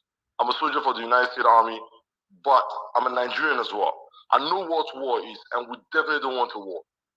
The one thing we can actually demand for is for the rule of law to be obeyed. I mean, when a court gives an order, everybody obeys it. Nobody disobeys a court order. When you start disobeying a court order, you're creating anarchy. And we all think it's cool, we all think it's nice. But if something breaks out in Nigeria and this anarchy we actually sing and nobody's talking, the pastors are gonna be involved. Everybody, even people in diaspora, your families back home are gonna be a victim. And we definitely don't want that. So we gotta do something fast. I'm a big fan of Obi because it changed the status quo of what we see as politics in Nigeria. That's all I gotta say. Thank you very much. Thank you very much, sir. Thank you for calling in. God bless you. All right. Let me come back to my panelists, guys. Okay, Mr. Edwin, what happened? You went on the backstage. Okay. Okay, Mr. Edwin, you kept putting yourself on the backstage. You want to leave? I put it back on the screen. You put yourself. I don't want to leave. Oh, thank you. Why you put yourself on the backstage? I didn't even watch. Sorry about that.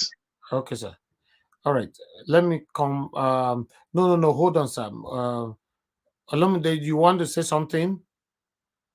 I just want to react to a contribution that was made by. Okay, you have 30 seconds because we have people waiting to speak, sir. Okay. So I just want to react to the contribution made by the man before the last speaker about hoping that things will change in Nigeria and that I mean I just want to say that we're going to continue to hope every day, and I'm very sad that in my lifetime, if what we are going to be saying or proposing is that we hope and hope and hope and hope that they get it right. This is 62 years of independence and nothing has changed. It's gotten worse. 24 years of democracy from 1999. See, there are people we call the owners of Nigeria. Option A4 was a manual process. Free and fair election, Abiola won. Muslim ticket. He won majority votes. This is Beavers. And they deliberately did not make it work. You're speaking my language. They are owners of Nigeria. The You're owners speaking of my Nigeria, language. you have to, the best way to take your country back is not to be, I mean, how do I say it now? You don't stop beating about the bush. You have to tackle it from the foundation. Exactly. That constitution is the problem. We are not, the people they are not the owners of the constitution. We have to fight that we must sit down and talk about our existence, which even in the American document, there's nothing like it is not negotiable. It is negotiable. If any state wants to vote to be independent of United States, they can go ahead and do a referendum. It is in their constitution. Every civic constitution has a referendum option. Now, they deliberately did not put it there. And they gave themselves the majority where you cannot decide the existence of the country or decide to pull out by referendum if you want. Even in Canada, Quebec tried to pull out, but they failed. Let me move on to the next person. Let us tackle the root of the issue. It is the constitution. These people have rigged it. The owners of Nigeria will not allow. They would. I'm telling you, mark my words. They will do everything to make sure Obi does not get there, because they know what he's coming to do. And we are saying that we must take this battle to them. The owners of Nigeria are the ones controlling the destiny of our people. It's very sad. It's very, very sad. That constitution, we must all come together to bring it down and write a people-oriented that originated from the people of Nigeria. And if anybody says they don't want to be part of it, they have a right. We have countries that are less than 1 million today that Nigerians are running to better their lives. Latvia, Liechtenstein. And here we are suffering in the midst of plenty. Okay. With beavers, modern technology, they can't hold a free and fair election. Thank you. Let me come back to you. Please stay mute. Thank you. Thank you so much. You are revealing more, Lumide. You are really revealing more. Trust me. All right. Let me hear from, because of time, I can see a lot of people have been waiting, so I need to quickly pass it around. Okay, let me see who is calling. Do I need to? Okay, let me pick this call before Madam Victoria. Madam Victoria, you're gonna be the next. Hello, yeah, good evening to you. Your name and where you're calling us from? Hi, this is Psoft. How are you doing today? Oh, thank you, Psoft. Thanks for calling in. Talk to us. Good evening to you. Yeah, I was supposed to be on a panel, but it's full currently. Yeah, I just came in. I was listening to, especially the last caller. You see, one thing we need to understand about Nigeria has been run by mafians. And if we understand the meaning of mafians, what they do, how they run things, then we will definitely know how to take actions. We're not going to be able to get our country back with these guys they've grown beyond what we can think of by writing. Do you guys know what it means for a chief judge to move all the way to travel to UK to do what? A chief judge of the Chief Justice of Nigeria. You know what that means? Even if he's not meeting directly with Tinubu, if you've been in politics, you don't really need to meet directly with the candidate. You meet with his people, so they bring his wares to you. They deal with you on their, on his behalf. So I'm not even thinking that they're going to let OP enter, no matter what. These guys, they've made up their mind. And I'm not suggesting anything here on the platform because I know things currently going on. But one is time, everybody got to be prepared. That's the truth. Yeah, we don't want war, but believe me, something has to happen for the country to be restored. It's not going to be restored just by mouth, believe me. Never. If you listen to, if you are very conversant with Germany and UK's war, like during the time of Adolf Hitler, if you understand how the British defeated him, they didn't just defeat him with kind of like maybe with guns and bullets, all those stuff. No, information. They defeated him with information, propaganda. That was how they were able to defeat Adolf Hitler, and he gave up. He eventually suddenly himself gave up on the war. That was how the British won the war. So the information we put out there is very important. It's very powerful, depending on what we are saying and how we're able to ginger our people's mind, letting our people know that we're not going to accept anything or that the election should be cancelled. That's my point. Okay. The election should be cancelled. If they want to rerun it, that's fine. Thank you, sir. Thank you. Thank you very much. Psoft. God bless you, sir. Okay, Madam Victoria, if you're right there, can you talk to us now? Good evening to you. Yes, good evening, everybody. What am I gonna say? Anyway, I just want to say that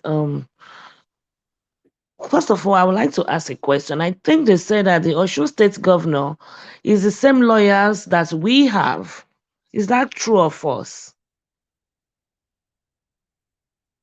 For me, I'm not sure. I don't know. I tried to research that. I couldn't get that clarification either. I don't know if anybody on the panel is able to confirm that for me.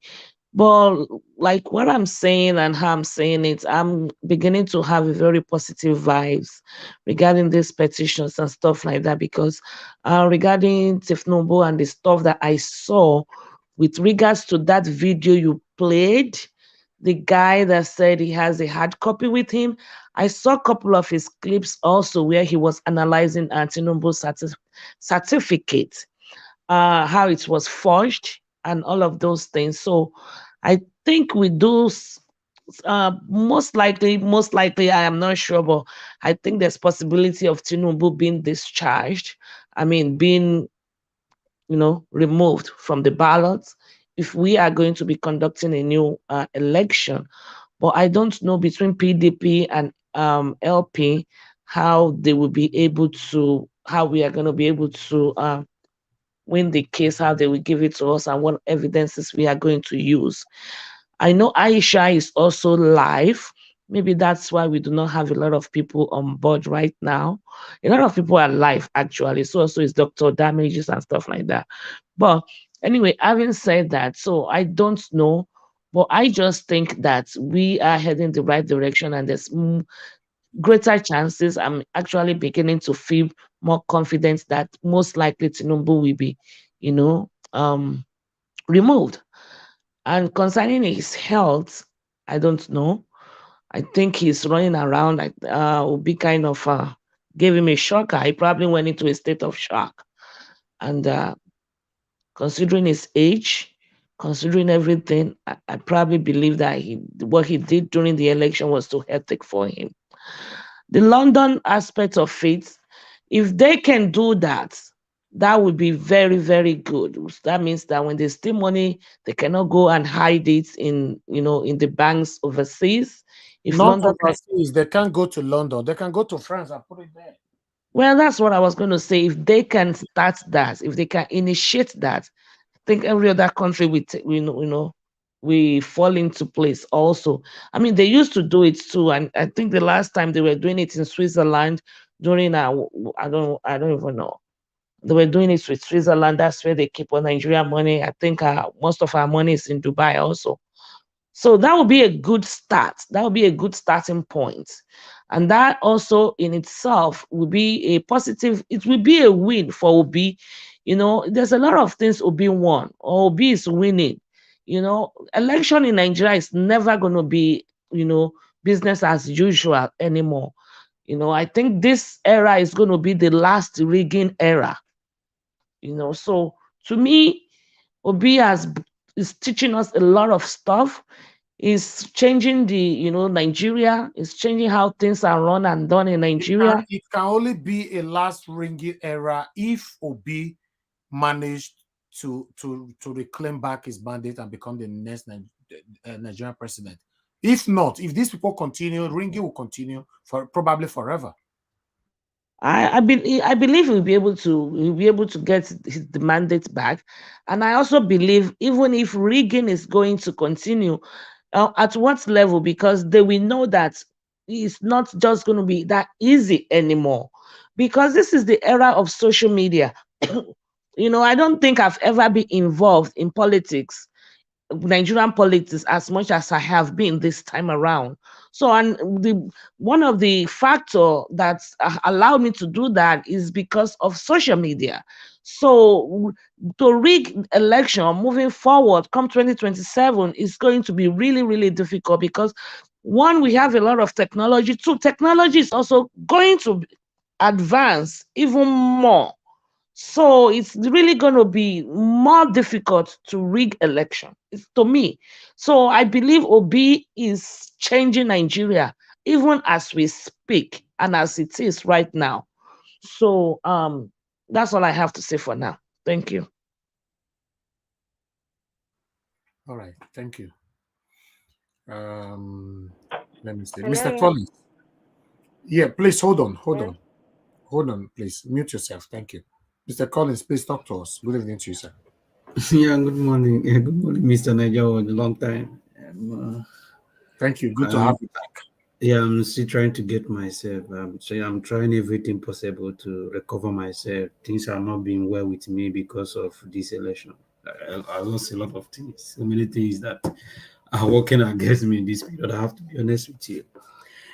I think one thing that really baffles me is the way Nigeria complains a lot. I think because we complain a lot, that is what politicians are taking a mic out of us, because we rant, we speak without action.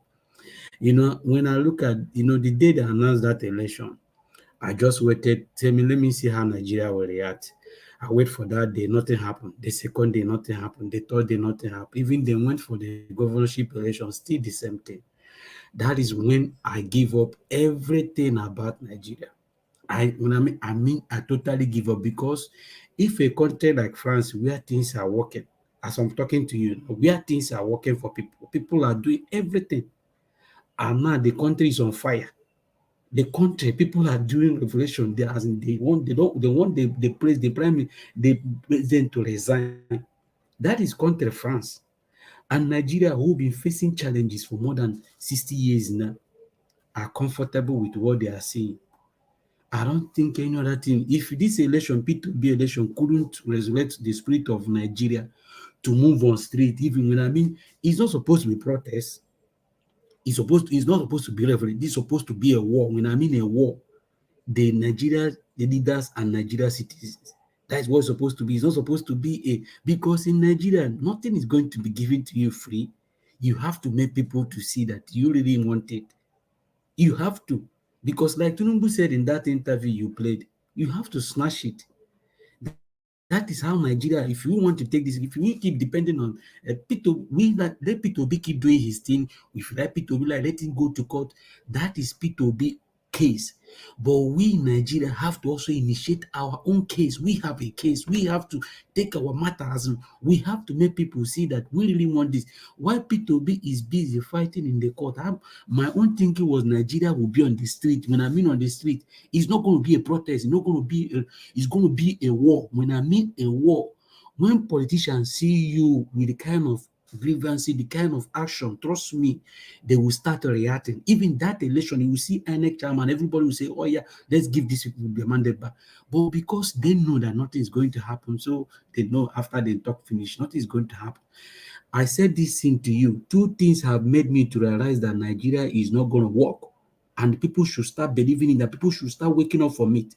When Deborah was killed in Sokoto and bombed, nobody, no Nigeria citizen reacted about it. Nothing happened in Nigeria. That case died slowly. Nobody raised alarm. The NSAS happened. Nothing happened. Those cases just went pum. The same election, P2B, this election again happened. Nigeria voted for this election. The government they promised everything. They assured us that if we come out and vote, our vote is going to count. Then after voting, you are telling us that our vote is not going to count. And Nigeria citizens are busy. People are still doing their party. People are doing their wedding. People are.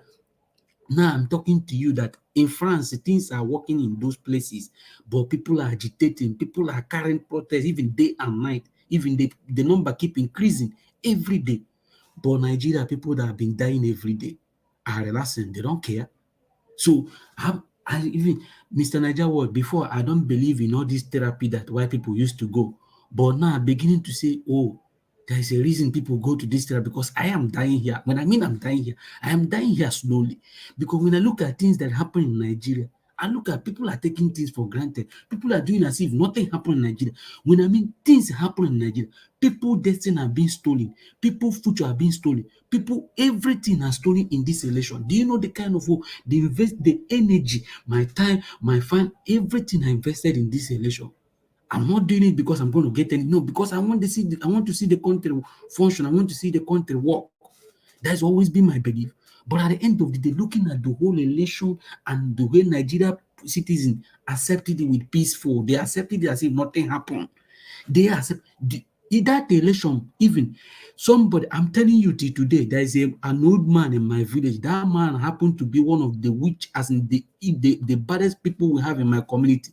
That man died the day they announced Nigeria election.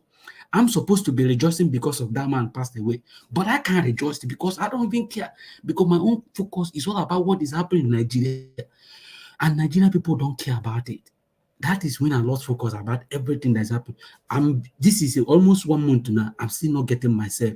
Even when I went to work, I can't function very well. Even when I'm on the train, I can't even function very well, because when I look at the way things happen, and this one that is happening in France now, people are protesting in France, and people in Nigeria are jubilating, doing party. People are now the one they are doing very well now is this their game. They are playing, they were eating food and throwing can.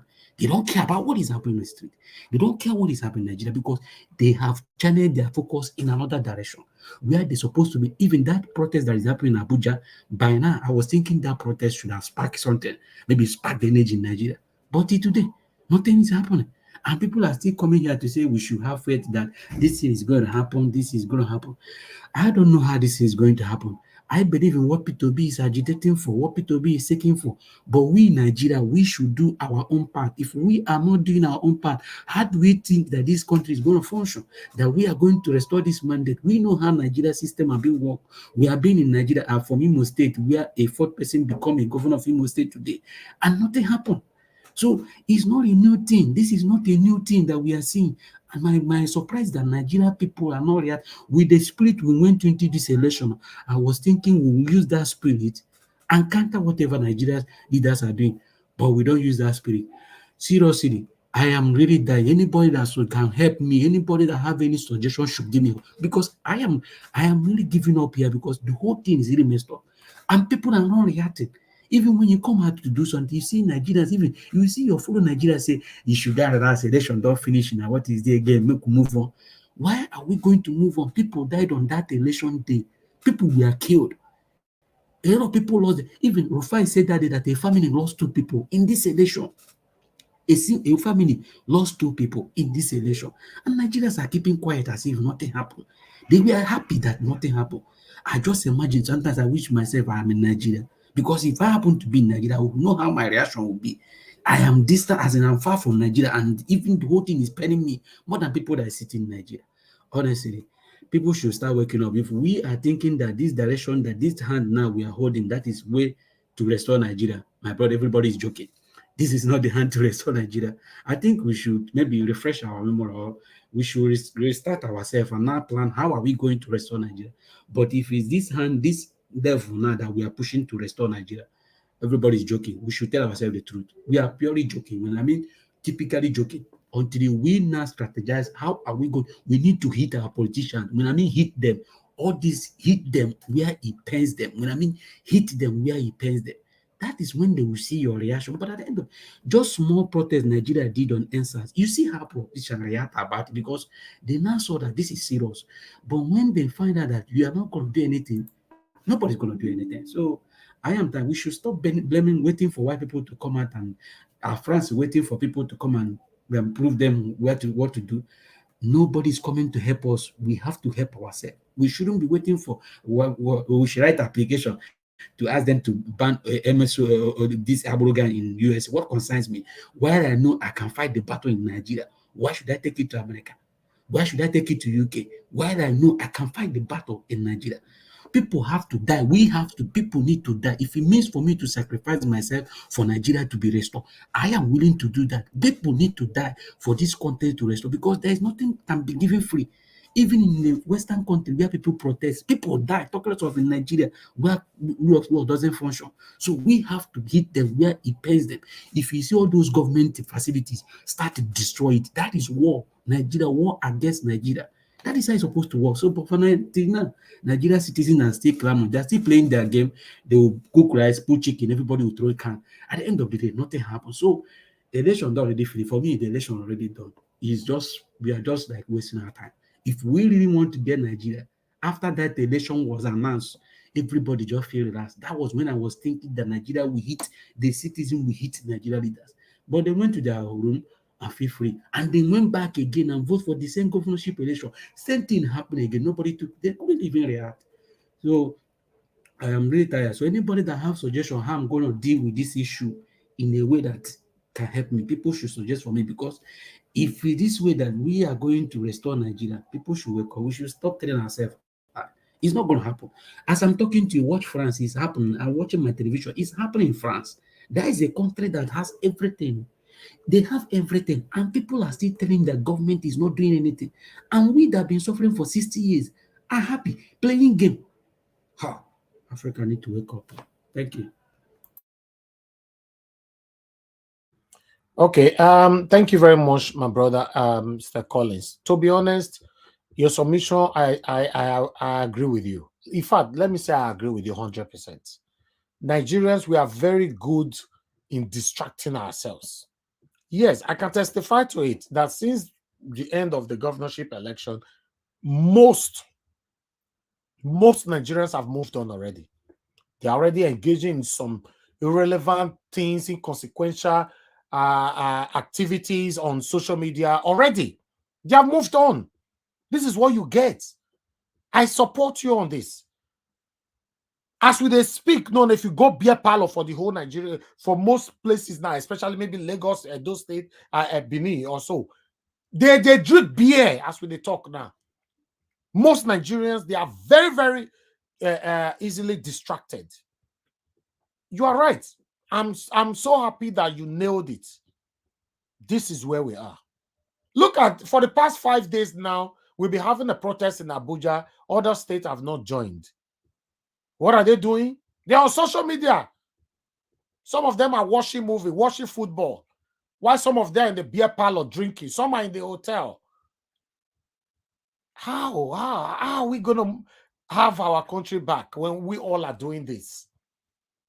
When you speak to people, like you said, and I can testify, Me, I don't talk to one or two persons who tell me, say, election don't pass now. What the person go do? More, you move on. This is where we find ourselves. Sister Breadman, thank you very much, my brother, for calling in. Please talk to us. Yeah, George, thank you very much. Mr. Collins, you have spoken very, very, very, very, very well. You see, Naija Watch, if you notice, ever since the election came and gone, after a few days after the election, my morale carry me, make I come to talk, because I'm not a man that talks too much. Nigeria is being held by a cabal, and they are not going to relinquish power easily. Therefore, Nigerians have to go and take that power from them. In attempt to take that power, anybody that tends to stand in the way between the Nigerian people and these few elites that have hijacked power, that person should go down. And those people that are holding power refuse to release it. In peace, they go down. That is my position. And you see, Collins, what you just said now is on point, because I believe from that day that they announced the election, looking at the suffering Nigeria went through in getting their PVC, in standing to collect their PVC, being brutalized on the day of election, but still the woman who was hit on her eye still went back and casted her vote. Then at the end of the day, even the other guy that they said that there was no ink, he cut himself and used his blood as thumbprint. At the end of the day, they now announce something different, and everybody is drinking beer. By now, Nigeria is supposed to be going down. When I say Nigeria, don't bomb institution. Don't attack any federal government institution. Go after the politicians. Anybody that tends to stand in the way of the Nigerian people and the few politicians that say we are going to be pressed down like George Floyd, those people should go down. That is my position. I don't want to cause nuisance on Naija Watch. That's why I like to stay out. But Naija Watch, Mr. Collins just said it right now. Because these people will not give you power. They don't want to give Obi the mandate that Nigerian people gave to him. How can a few people think that Nigeria belongs to them? And we Nigerians are just carrying on like that. Come on, guys. We need to take our country back. We need to take it back. And we need to take it by struggle. Ghana did it. Lawrence did it. We can do it. How many people in the security forces? Are there more than 500,000? My brother, if 10 million people, 5 million people occupy the whole street of Nigeria, occupy the residences and the places of these politicians across the 36 states of Nigeria and the Federal Capital Territory. Army, police, civil defense, all of them will put their uniform on. And let us see how those people will stay. Come on, you guys should rise up. Listen, they tell you away. Nigeria, rise up, rise up, rise up. Okay. Rise up, Nigeria. Thank you. Thank you, my brother. I can see you are very, very upset right now. I understand your pain. It's painful. It's painful. Nigerians are just there. You know, as we they speak, so call your family member, may they go inspect 2 lounges or 3 for the area where you did anywhere where you stay for, where you come from for Nigeria. Now Lagos or Abuja or anywhere. Naija Watch, let me give you one breaking news, please, sir. Okay. Breaking news. Unical professor of political science Felix Akman, who manipulated increased Tinubu's result, found dead in his apartment with multiple stabs wound. Where? For which country? For which state? In Calabar, Cross River. When was Yeah, that happened some days ago now. That one, not even some days ago. This one is almost going 2 weeks. You are calling it breaking news. Okay. We already talked about this almost 2 weeks ago. Yeah, I just have it now. Maybe I was not on platform that day, sir. Yeah, you'd have forwarded it to me. That's what I'm saying. Nobody. Okay. I will do that one next time. Here, Thank you. This platform is known for... Mr. Viz, can you give me 1 minute? I want to say something, please. I forget to ask something, please. Why I'm talking about, because the way the situation is in Nigeria, do you know what we went through? Even when they said the money cannot be used, we went through that money recycle. And people are suffering. Even today, people are still suffering to get money. 2 things that are supposed to spark people to protest, even to do everything possible to restore their mandate. If Nigeria can keep quiet in this period, trust me again, nothing again is going to happen that will spark people's anything to do anything because people are suffering and they have money in bank. You can't take your money. You can't even do anything with your own money. And they promise us that after election, they will release the money. Till today, no money is being functioning. People are going through a lot of things. We sacrifice the time because we say, okay, we want to get the election normal. Till today, nothing again. We said, thank you, my brother. Thank you. Thank you. All right, let me quickly address this, Mr. Edwin. Somebody else did it as well here on this platform the other day. When we are on this panel, the only person that can break any kind of breaking news is myself, any moderator.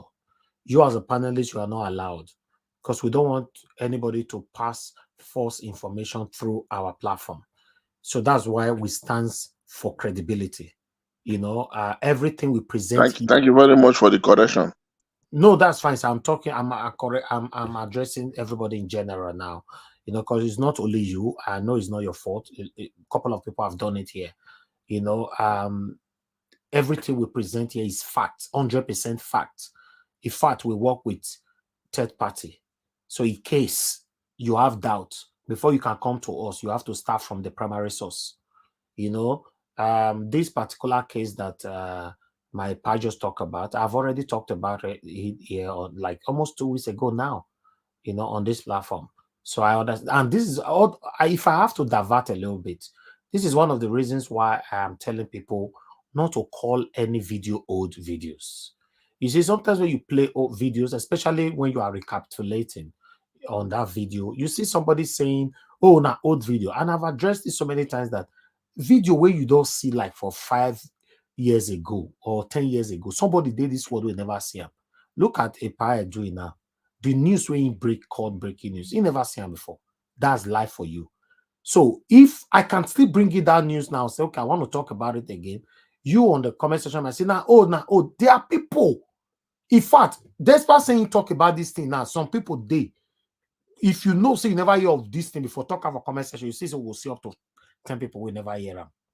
You know, so for me, I don't have anything against that at all. But when it comes to this platform, I want, if I'm here as the moderator or any of my team, let us be the one to break any news. And if you have anything you want to share with us, that's why we have a private chat.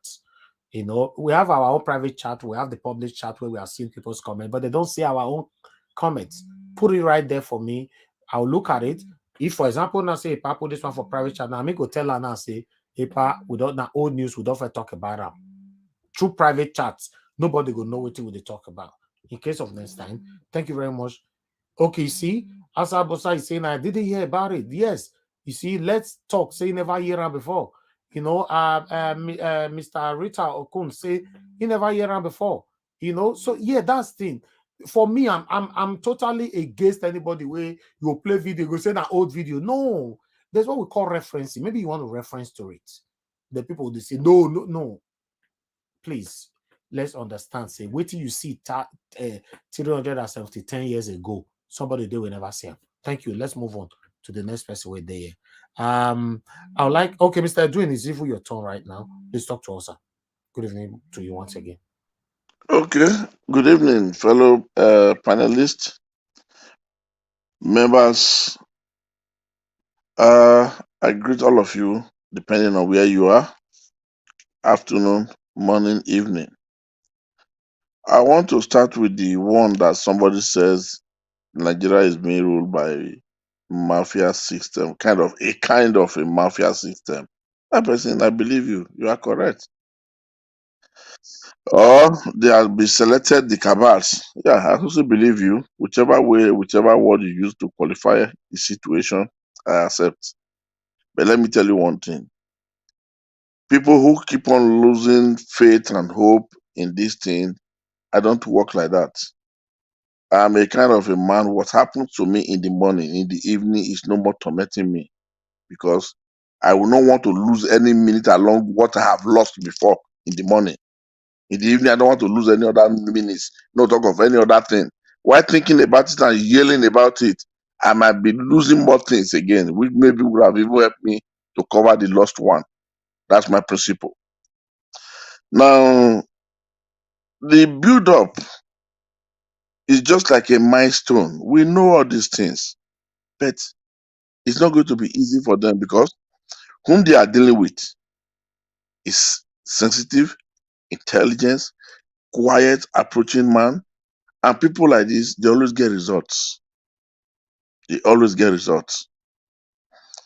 Have faith in yourself, hope in yourself, believe in yourself. That is the principles of success. I want you to know. Now, the person who was asking about the case between PDP and Tinubu over the case of forgery or whatever, that case was dismissed yesterday. It was in the news. I think our lady in house was asking. That case has been dismissed by the Supreme Court yesterday. Now, the case of CJ, who has decided to go to London, by now, if Tinubu is not in London and the whole thing has been blown up from undercover, they will not tell you it's by coincidence. And that's exactly what they are trying to hold on to now, to say it's by coincidence. What baffles me is why Nigeria Bar Association has not been able to come to Resolute to discuss this thing firmly. Because if they have handled this thing and they've shown interest in it, by now that man would have been jittering. And by now he would have been wetting up in his trousers. But I will still leave that one to them. If Nigeria Bar Association is still having men of dignity and pride, I think they know what to do when it comes to that issue. And then they should now make him to know by sanity of good law and justice, they should make him recuse himself from this case entirely.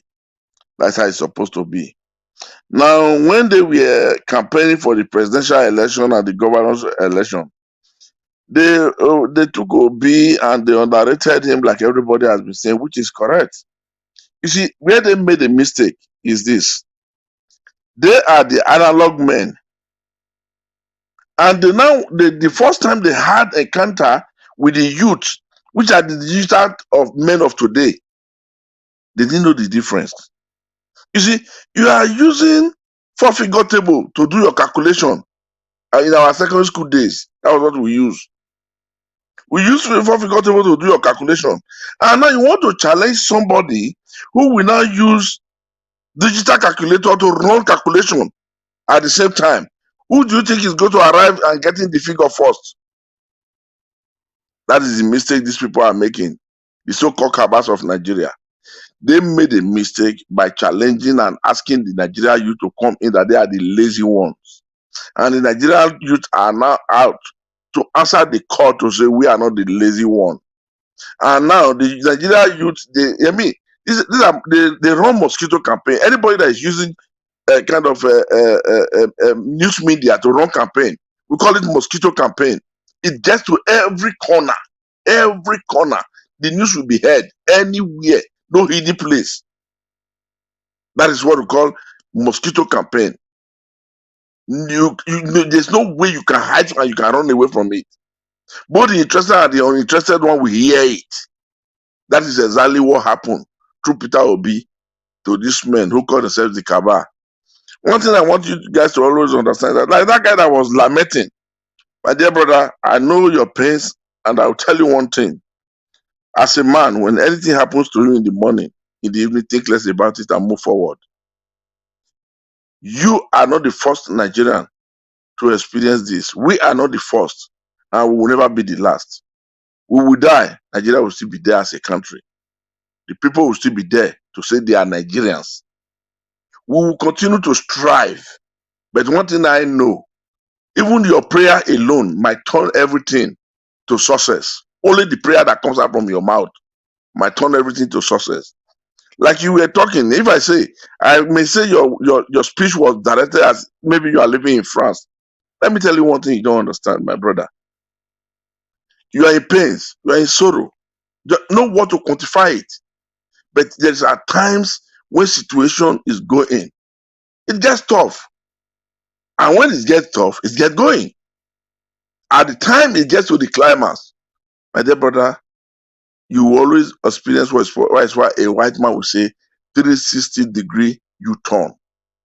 It will turn back to where it starts. But the affirmation of how we handle it, how we chase it, how we log it, and how we run it is very, very important. So I'll tell you, there are better days ahead. Don't. There's a Benin word that says, if you believe in God, don't poison and don't destroy your soul and your spirit. Our late prophet Ogbawan said, "Uga yosai, get gbori get kwari onwe." If you believe in God, don't destroy your soul, don't destroy your spirit, and don't destroy yourself. All will come to be good. Be positive. A positive man is always being positive. Now, your principal, Peter Obi, have you ever heard him saying he will not say, we are going. We will claim our mandate. I'm going to claim my mandate. And I want you to also think alike, my dear brother. I know it's hot, it's difficult, but it has to be like that. And for All right, quite sir. 4 or 5 days now, maybe it's me that's not conversant with Please round up. members. Yeah, sir, I want to ask my last question, and that is, please, I want somebody to tell me, for 4 or 5 days now, maybe I'm not observant. I have not seen Letist. I hope it's well. That is my last word. Thank you very much for now. Thank you. Yes, it's fine. Thank you, sir. Let's move on to the next person here. I would like us to hear from Busy Brains. Busy Brains, good evening to you. Thank you very much for joining us. Well, Hello, good evening, Colonel. Good evening, Mr. Elvis. Good job. please Good be job. close to your audio, please. We can't really hear you that much. Okay. Can you hear me? Is it better now? Yeah, it's okay. Yeah, Oh, go ahead. okay. Good evening. Honestly, you guys are doing fantastic. I joined in a bit late, so most of the topic of discussion I'm not so clear about it, but I remember about MC Oluomo. Yes, I saw that video of him perambulating around the globe to Atlanta, from my understanding, and that should not be the case. Honestly, the truth of the matter is we should make this their hideout. We should make their hideout very hot for them to stay in. Every hole that they have access to go and pursue and flame job, we should make it very difficult for them. For those who are in Atlanta, I think more needs to be done. A lot, if it is to stand camp with a placard in front of their houses where we know them, is to peaceful demonstration. And if we know if he has any businesses, if he has any dealings, or going to the maybe I don't know what they call them is it municipal or council or whatever they call them, stage a demonstration there as well. You know that this is somebody who has promoted genocide in Nigeria. Get pictures of the people that have been killed as a result of his involvement, because nobody can tell me that that man was not involved. Obviously, he was. He was the chief. Anyway, he's the army of Tinubu, the illegal army of Tinubu. He is the general. So his hands are very, very dirty. And I think Atlanta should know that they have a murderer in their midst. They should know. And the gentleman that just spoke before the last speaker, honestly, I get his emotions. I think it was Collins. His emotions, you can even feel it. You can feel his sadness. That was where I was at one point. But it is up to us to try and do something, because you feel so helpless. Somebody is raping you and telling you not to talk. They are beating you and telling you not to cry. They are killing you and telling you not to squirm. So it is frustrating. It is killing your own will. That is death in itself, when you cannot speak up, when you can't, that they've killed you, your will. Once your will is gone, you are a goner. You are a goner. You are a slave. That is why in our own little way, we need to be seen as doing something. And that gave me a little bit of hope. You know, trying to get out there, do what I can do. you know, there's a protest going on. I'm trying to confirm it and everything. Then hopefully, Mr. Nigeria, what you can help us broadcast it. And it is a way of getting your voice out there. It is that therapy that we need. Because right now we've been dragged through trauma. And Mr. Collins, you are still in it. Please try and snap out of it, because the longer you stay in it, it will be difficult to get back. So let us be positive in the situation that we are in, because you will need to take an action. You need to take some action, no matter how small it is. You are in France, yes, feeling helpless, but what can you do even within the France? Within your own circle, no matter how little, let your voice be heard. Talk to people, conscientize them, teach, renew. This is a period of renewing minds. Each Nigerian needs to renew their minds. Our minds have been conditioned to take rubbish. Our minds have been conditioned to accept criminality. After all, who know do am? Who know they do am? Just because you've done it before does not mean, or you are in it. It doesn't stop it to be a sin or a crime. Somebody went and stole. Yes, it is a crime. Just because you've done it before does not mean you will acknowledge and say it is okay. It is not okay. Nobody is perfect. But the moment we start glorifying or acknowledging things that we should not, things that by law, by spiritually is wrong, the moment we stop seeing it as okay, agreeing to every whims and caprices, that is when we fall. Wrong is wrong, and we need to renew our mind. Just because I'm still collecting little bribe here, bribe there, doesn't mean I will tell myself it is right. No, God will meet me at a point when I tell myself it is wrong, and God will help me to get to that point where I will not take it anymore. But the moment I sit down in it and say, I'm collecting the bribe, everybody is collecting, nobody is perfect. That is why Jagaban is where he is today. I don't even want to call him that Jagaban. I don't even know what the Jagaban means. It could mean something like praising him. I don't even know. Because when people say Jagaban, it seems like we are praising him. That is a criminal, a thief. Well, for somebody who has dealt in drugs, I was going to say a murderer. I said, let me just hold my mouth before somebody will tell me I am talking out of line. But let me explain why I want to call him that. Have you seen any drug dealer that has not committed all those things? The fear that they put in people, the blackmail that goes on, the enslavement that goes on, it is even worse than death, the things that they do. That is why we are now accepting a criminal of the highest order to sit in the highest realm of affairs in Nigeria. Because all of us have sat down and say, oh, Jagaban, Jagaban, oh, he is this, he is that, he is this, he's a master strategist, he is smart, giving him some accolades that he doesn't deserve. How can you give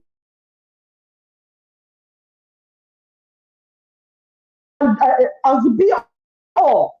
Because all of us sitting down are accepting the fact that, okay, what has he done? I was having an argument with somebody. The person is telling me, he didn't do anything. That money, he was just running accounts for people. You know now, people that are living abroad, some people don't have accounts. And then some people that have accounts will now allow them to use their own accounts. That was how it happened. And then they're now saying he's dealing in drugs. Even if that is the case, it is not right still. It is still not right.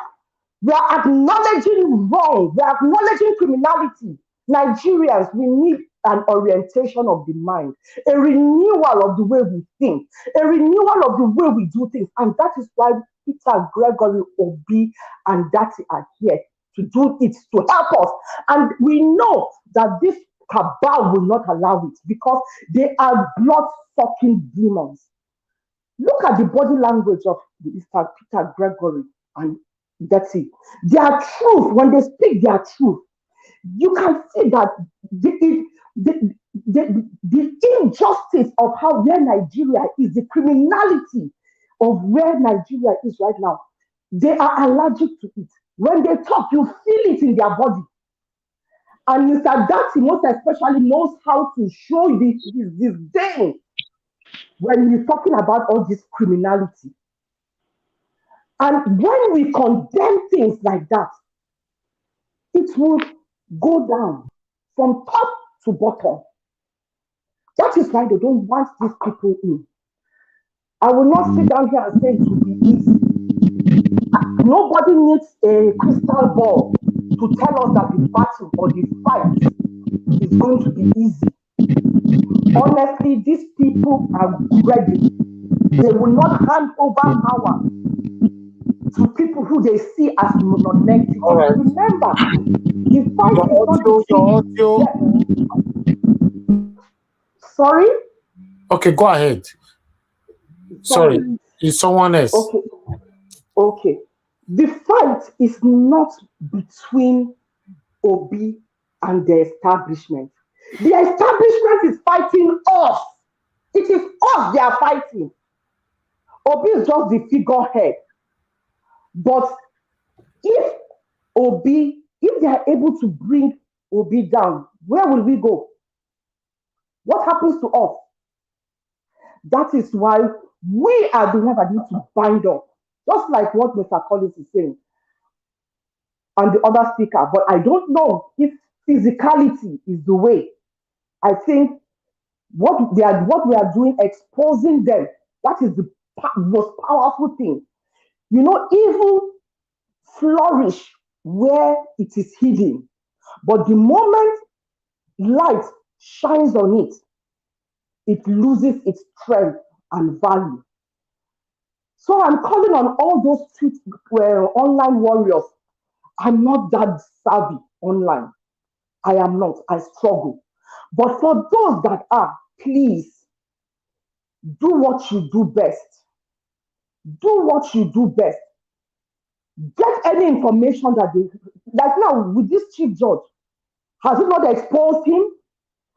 Has it not put everybody on the standstill on this to think of their right now they don't even trust their drivers. That is how it should be. We shouldn't make life easy and comfortable for them. Let us expose them online and on ground peacefully. And if there is any other way that we can do it peacefully, because remember, a revolution that is honest and decent, they will never give it that name. They will demonize it. No matter how we try to do it anyway. But let us stay on the right side and do it the right way. And God will see our rightfulness and will come in. God has already heard our prayers, but He wants us to stand up. When we stand up, then He will take it. He said we should walk on water. That is what we need to do now. Walk on water. We don't know where it will take us, but let us take that step. Is it the step of talking to your fellow Nigerians to change their minds, to change the way they think? Look for facts and present to them why this evil cannot continue? That is another way of doing it. We all don't have to go on the streets if you cannot go on the streets wherever you may be, but call people at home, call people that you know, and renew their minds. Oga Elvis, I rest my case. Thank you so much. Thank you, madam. Thank you very much. You see, I didn't stop you because I was very happy listening to what you were saying, the passion and all. Thank you very much for saying it. Thank you. All right. Let me move on, please. Everybody stay mute. Stay mute. Somebody unmuted themselves. Patriotic Nigeria, please. You have noise on your background. Don't unmute yourself, please. You know, thank you. Let me hear from P-Soft again. P-Soft, please quickly talk to us so that we can take the second round. Thank you. Hi, thank you, everybody. Can you all hear me? Yes, very clear, sir.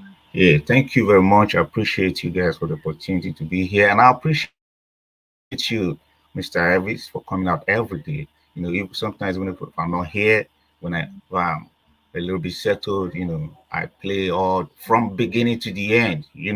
Thank you. Just to Thank you, know sir. how much I care about it. Now, I've listened to everybody, and I understand where we are standing. And then I really appreciate your concern and your willingness to restore your country. I love what our sister just said. She said, uh, it's not about Peter Obi. And that's what we really need to get. It's about us, the people. Peter Obi can decide to just chicken out tomorrow. Then we, the people, will be in trouble. So it's really about us retrieving our rights, getting things done for ourselves. You see, these people are very evil people. Like when I called in earlier, I talked about the Chief Justice of Nigeria being spotted in UK. Think about that. That's corruption in the highest form. Go do a research on what President Trump was, one of the counts that President Trump was impeached of, just because of a phone conversation, a presidential phone conversation that actually did not even relate to the same issue that he was being investigated on. Just because he made that phone call at the point he was not supposed to make that call. It was one of the counts that they impeached him of. You see, the rule of law does not work in Nigeria. If Nigeria was a place where rule of law works, the chief judge, once he's coming back, he will be arrested because it will be, it's very clear. We can understand that he went to strike a deal in UK at a point where an issue is going on, election issue is going on that he needed to preside over. And he went to UK pretending, even to pretend alone to sit on a chair is an offense. He would be arrested if Nigeria was a country where rule of law works. But that's not the case in Nigeria. You see, when I said Nigeria is being ruled by mafians, mafians don't care. They will do anything. They will kill anything killable to be in office, to be in power. That's what's happening. They will do anything. But they are not more powerful than we, the people. That's another thing. Why do you think they are calling for the arrest of Peter Obi and others? Because they are afraid.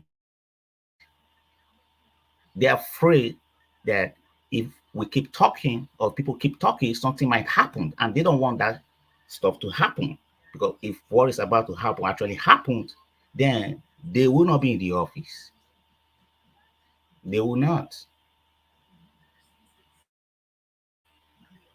You see, our people's minds needs to be trained to be tough. If our minds are not trained to be tough, we're gonna keep complaining and complaining and complaining for a very long time. For a very long time, things are really going to happen. In 2021, I already had information that they were going to change the currency in 2021, not 2022, 2021. And I passed that information to the governors in Nigeria, in the southern Nigeria. They knew that this currency was going to be changed, especially Obaseki. He was fully aware because he had the info. And if you listen back during the days of Obaseki, why he was complaining about the CBN governor then, these were some of the things he was systematically trying to pull her out there. But people weren't listening. They thought he was just a joker. He was just Obaseki. Yeah, of course, he had his own flaws and kind of stuff like that. But sometimes when people say things that are very sensitive, we should always pay close attention to their words because words matters a lot. But today, people don't even have access to their phones. I know where all of this thing is going. Before you know it, Nigerians wouldn't even have food to buy in the market. So when the people are fully captured, and these guys will just do whatever they think they like. But the good news is We already had information a long time ago, so we are not sleeping. Just so then, if they're listening to this very broadcast, just so they know, some of them who knew my voice will definitely know who is talking. So we're not sleeping. We have been preparing to make sure what they plan to do to Nigerians, they are not able to do it. Think about it. How the hell will someone just wake up to say they want to reconfigure beavers? A beaver that is being used here in the United States, in other countries, then when it got to Nigerian election case, then they said they want to reconfigure the beavers. You know, it has low memory. What are we talking about? That's a pure, how they call it? Is it broad daylight robbery? Which means they confirm to the whole world that they are not genuine, that they lied. That's why America said, no, you lied, because a lawsuit is going against Dominion machine. How dare you produce for a country a machine, a beavers that's not functioning? That's treason against Dominion. Treason against Dominion. You see, witness Dominion machine has actually, done something wrong against the Nigerian people. So Dominion machine CEO could be arrested by the Interpol if Nigerians are very serious about this. This is just information.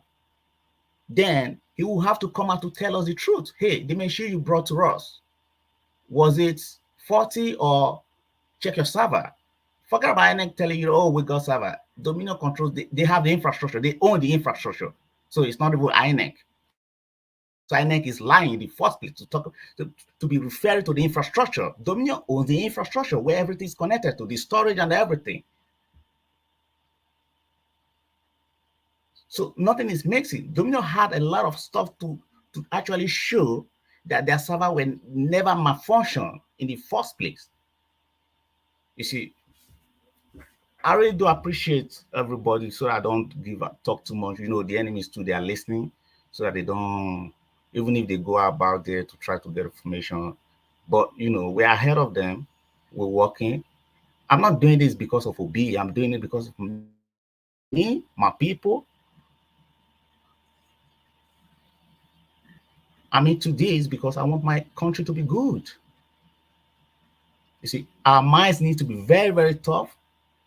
Needs to be resistance, and we need to also have a positive, like one of our brothers said, we need to have a positive mind. But having a positive mind, you need to know how to change stuff, which means you continue to learn every day. You learn how to change things. After you have prayed, you need to act. Thank you very much. I appreciate you. God bless you.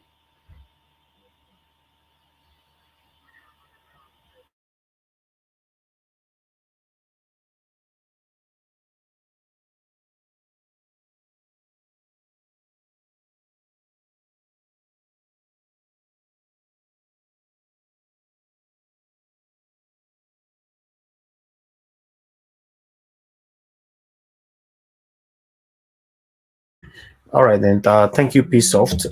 Thanks. Sorry about the silence here. I was trying to say something. Thank you for your submission. I would like us to hear from Ezewango. Ezewango, please talk to us before I come back to the order, because I have a video that I need to play right now. Good evening to you, sir. Thanks for joining us. Yeah, good evening, everyone. I don't know where to start because I've been off and on because I'm driving, but I'm almost home right now. Where I watched the video was a long time ago when they showed the first video of the CJ and all that. So the only thing I want to say is that these people that are ruling us, they have captured Nigeria completely. But if we do not act now, and this is the time, this is the perfect time for us, it's going to be very difficult for us to recapture that country. Because if you watch the way they talk, which I noticed even before the election, APC and Tinubu, have too much confidence that they're going to win. And they keep on saying that. And I found out, I told myself and some other friends said, look, these people have a way to rig this election, but I don't know how. And at that time, they know all these things. So and it has come to pass. So what I'm suggesting that we have to put pressure on these people. This demonstration they're doing now is good. But like Nigeria what you said, I thought it would have spread over Nigeria, all the states of Nigeria, especially those states that are very angry with this, the outcome of this election. Like the South is the South and some other places, South, North Central. We should have been on this. Everybody, all those states should be protesting now. The Westerners, I know some of the Westerners, especially the United States, have not congratulated him. But if this man ends up being sworn in, United States has no choice than to accept what we have accepted. They're not going to fight for us. We have to know this. We have to fight for ourselves. And they keep saying it. United States cannot be police for the whole world. And you know, for those of us who live in the West, we know that the West, the only thing they care about is their interest. As long as their interest is protected, they will keep quiet. But once you tamper with their interest, that's when you will see them. Example is what happened in Kuwait, which we all witnessed. The only reason why they went there is because of Saddam Hussein that stopped oil flowing from Kuwait. Without that, they wouldn't have intervened. So if we fight and they see we are fighting a just cause, they will probably not come out fully to support us, but spiritually they will not act on, support Nigeria to oppress us, but they will not do anything. The bottom line is that we have to fight for ourselves. So, and Tinubu coming out saying that, oh, we have to work together is just nonsense, complete nonsense. We cannot work together. When he was there telling the Igbos that we come to Lagos with the Igbos, because I'm an Igbo man, I'm not going to hide it. We the Igbos come to Lagos at the age of 12, and then they accommodate us and let us do whatever. And now we are against them. We're not against anybody. What we want is good governance. And if we're going to be a one Nigeria as we claim to be, come on, every part of Nigeria is your place. I don't care if you come to Enugu, that is my state, there and live and do business. You are welcome. You are welcome to do business if we are going to accept one Nigeria. But that idea that, oh, you are in my place, if we continue to nurse that idea as that, oh, you are in Lagos, or you are in Kano, I'm an indigenous here, you don't belong here. Nigeria can never work that way. Okay? Nigeria will never work that way unless we accept that every part of Nigeria is our country. And I can do anything that is legal, legitimate to make a living in that part of the country, and I will be accepted like anybody, any other person. Nigeria will not work. We are just deceiving ourselves.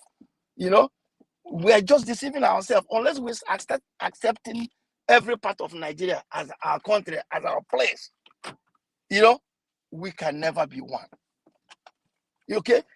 What you talk about, some people that my people, Igbo people that were born in Lagos and lived in Lagos all their life, they never lived in Igbo land. And now you're going to tell them they're not there because their parents are from Igbo, and then we still call it one Nigeria? That will not work, my brothers and sisters. It's not going to work. And until we accept that fact, the best thing for that country is to attend to Israel.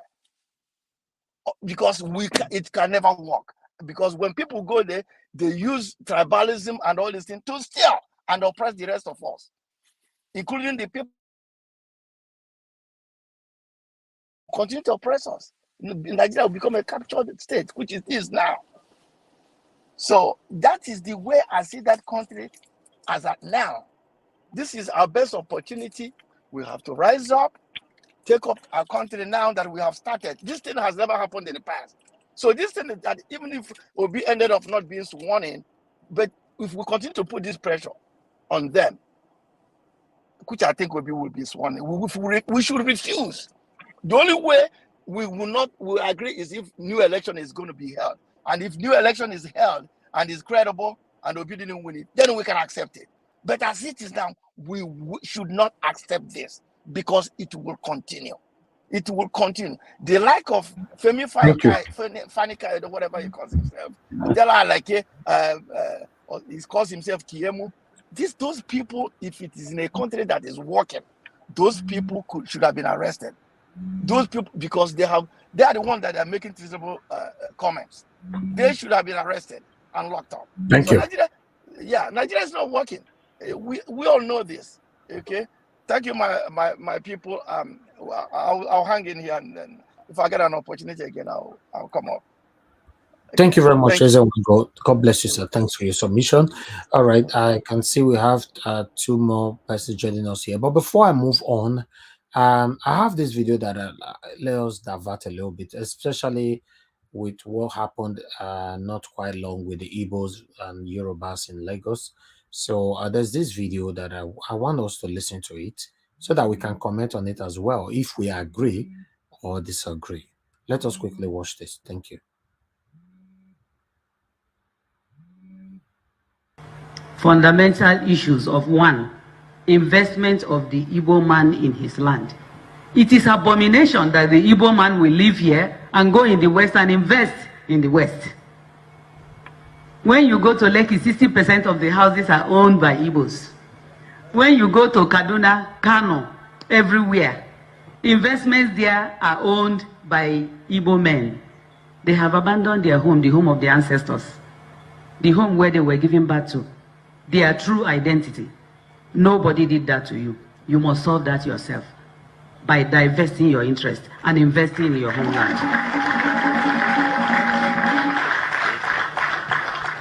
My brothers and sisters, that's point number 1. Number 2, fundamental mistake you are making here in the East.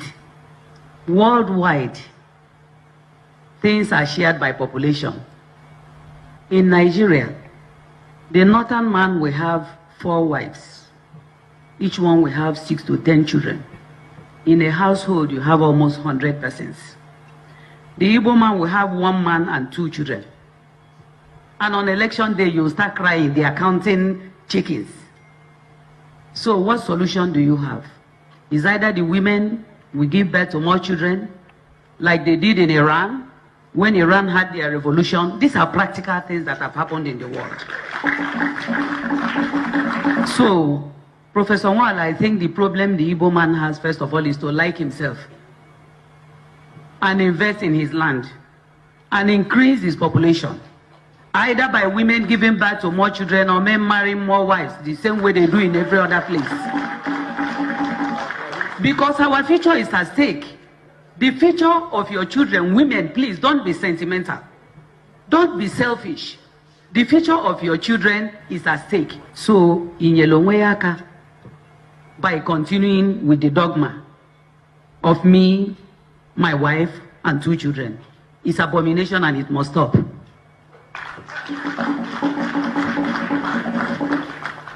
Then we say because of religion, we have abandoned certain of our values because of religion.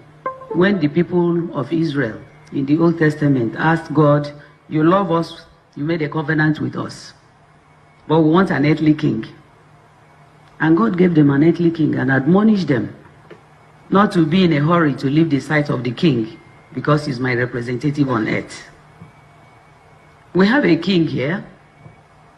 I expected that immediately after the national anthem and you do the Oyibo prayers, a bowl of kola nut will be taken to the king. The king will touch the kola first before any other person. And he will break the kola nut and pray for everybody. He will break pieces that will go to our young ones here so that that prayer will go to them, so that they can take over from us when we pass on. I noticed that kola nut was brought. It wasn't taken to the king.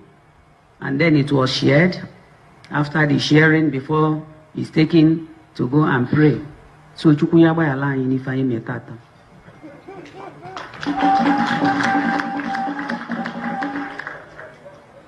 my dear brothers and sisters, I said earlier that we are in Anioma the most cultured in Nigeria, with due respect to all of you and the Hausas and Fulani and others. And I'm saying that because when people are talking of women equality, and I say to them, there is nothing like women equality. There wasn't women equality yesterday. It is not today. It will never be. When you say the Lord's Prayer, you say our Father who art in heaven. You don't say our mother. So they should stop all this nonsense of... There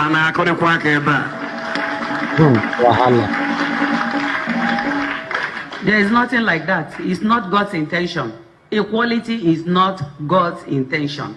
God's intention is for woman to actualize her purpose in creation. So where is man failing? Man is failing in the Igbo land because he has refused to give woman space to actualize her purpose in creation. Is there any reason why a woman in the East cannot inherit from her father who delivered her? They do so in the West. They do so in Benin, where I spent decades. It is changed on paper. It hasn't changed practically. It has changed on paper. I spoke to Muslim friends of mine when I was in England decades ago. And in Islam, a woman inherits from the father. In fact, Islam permits the woman to retain her maiden name if she so desires. What is the problem that in the East, your own daughter that you delivered cannot inherit from you? It's abomination and a sin crying to God for help.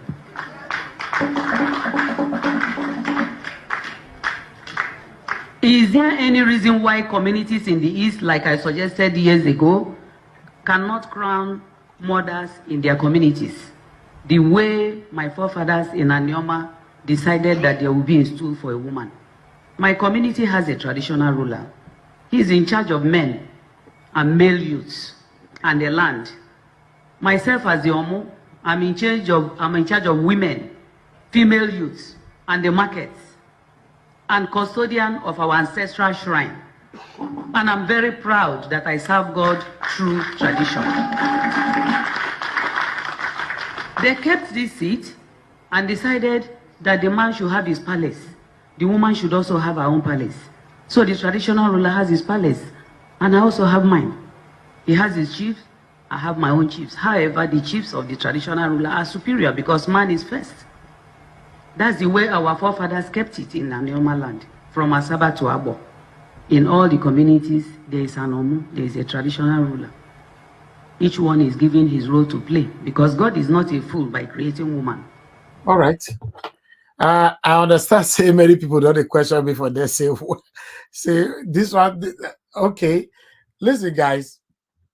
I wanted us to divert a little bit. Number one topic is the Igbo people should invest back home rather than investing in Lagos all the time. So the other one is you complain a lot that the Northerners that they always get more votes. I don't know, because they say that they marry more than one wives, more than one wife, and bearing more children. You know, and the Igbo people they marry one wife with two children. So what she's saying that she's trying to encourage men to have more wives so that you can bear more children. Why encourage the Igbo people to invest back in their own land? And una hear everything. For me, the reason why I brought this video here is, do you agree or disagree? That's all. You know, if you agree, that's fine. Everybody have a right to live their life the way they want to live it. But if you don't agree, that's also fine. So I would like us to move around now. Let me go to Alaro of Nigeria. Thank you very much for joining us. Again, my brother, good evening to you. How are you doing today? Good evening, my brothers and sisters. I don't know if we have a female on board. I listened a few times while I was at work. I just came back, so that's why I'm just jumping into the situation room, so to say. And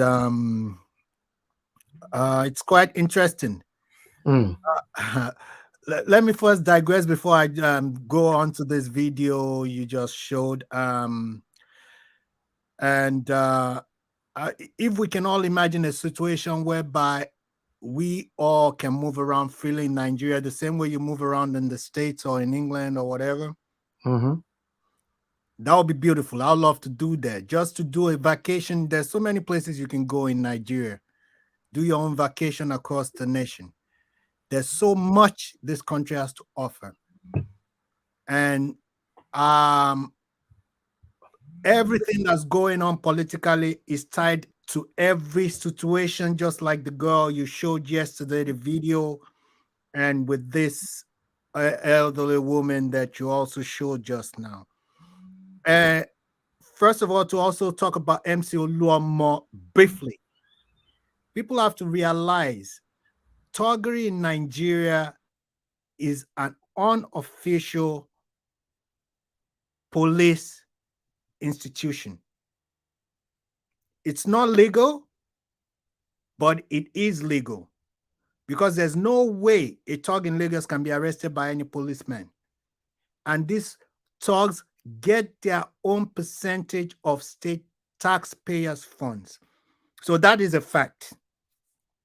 Now, when I go to me personally, as of today, all my siblings except for my nephew is in Nigeria. My nephew is the only one in Nigeria. Everybody else is scattered everywhere.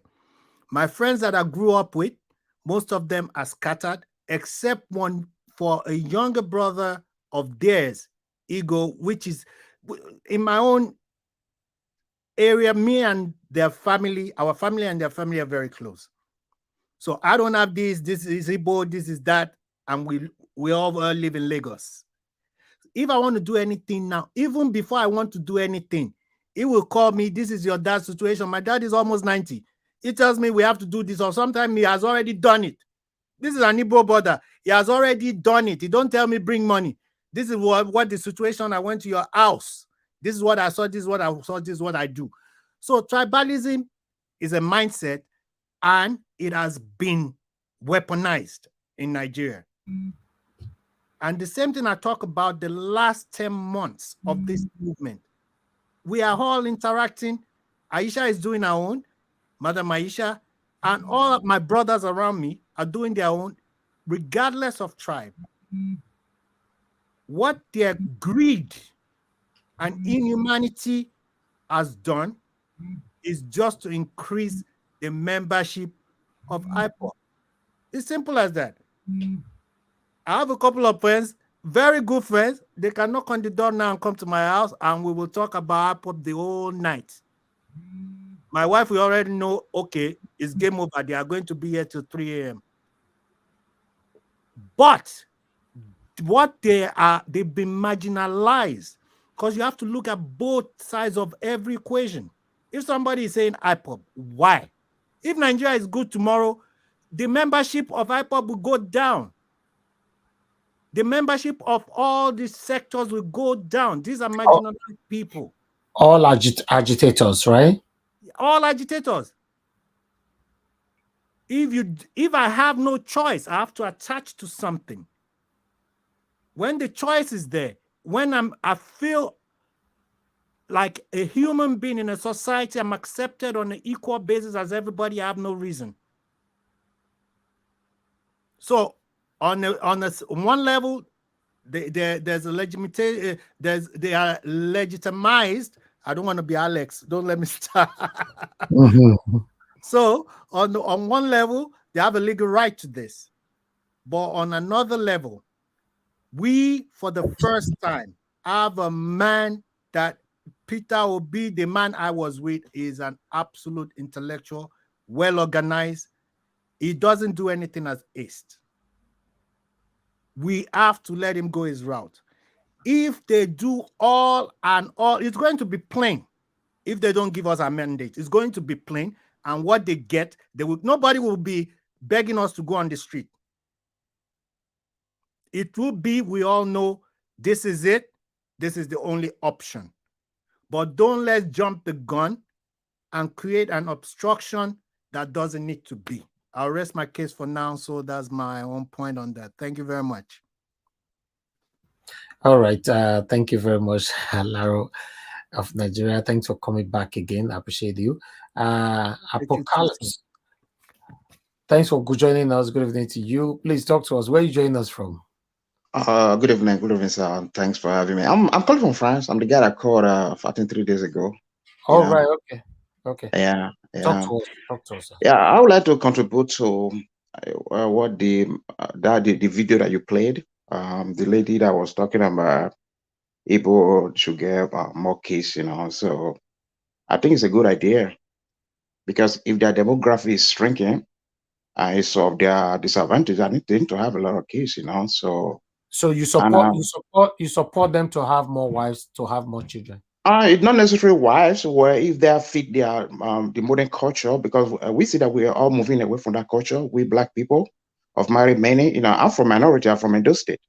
I don't think any woman would want to go with me when I already have a wife. So if Igbo people decide to resuscitate that old culture of marrying multiple wives, where if the women actually agree to it, that they have to be under oppression, or it has to be imposed on them.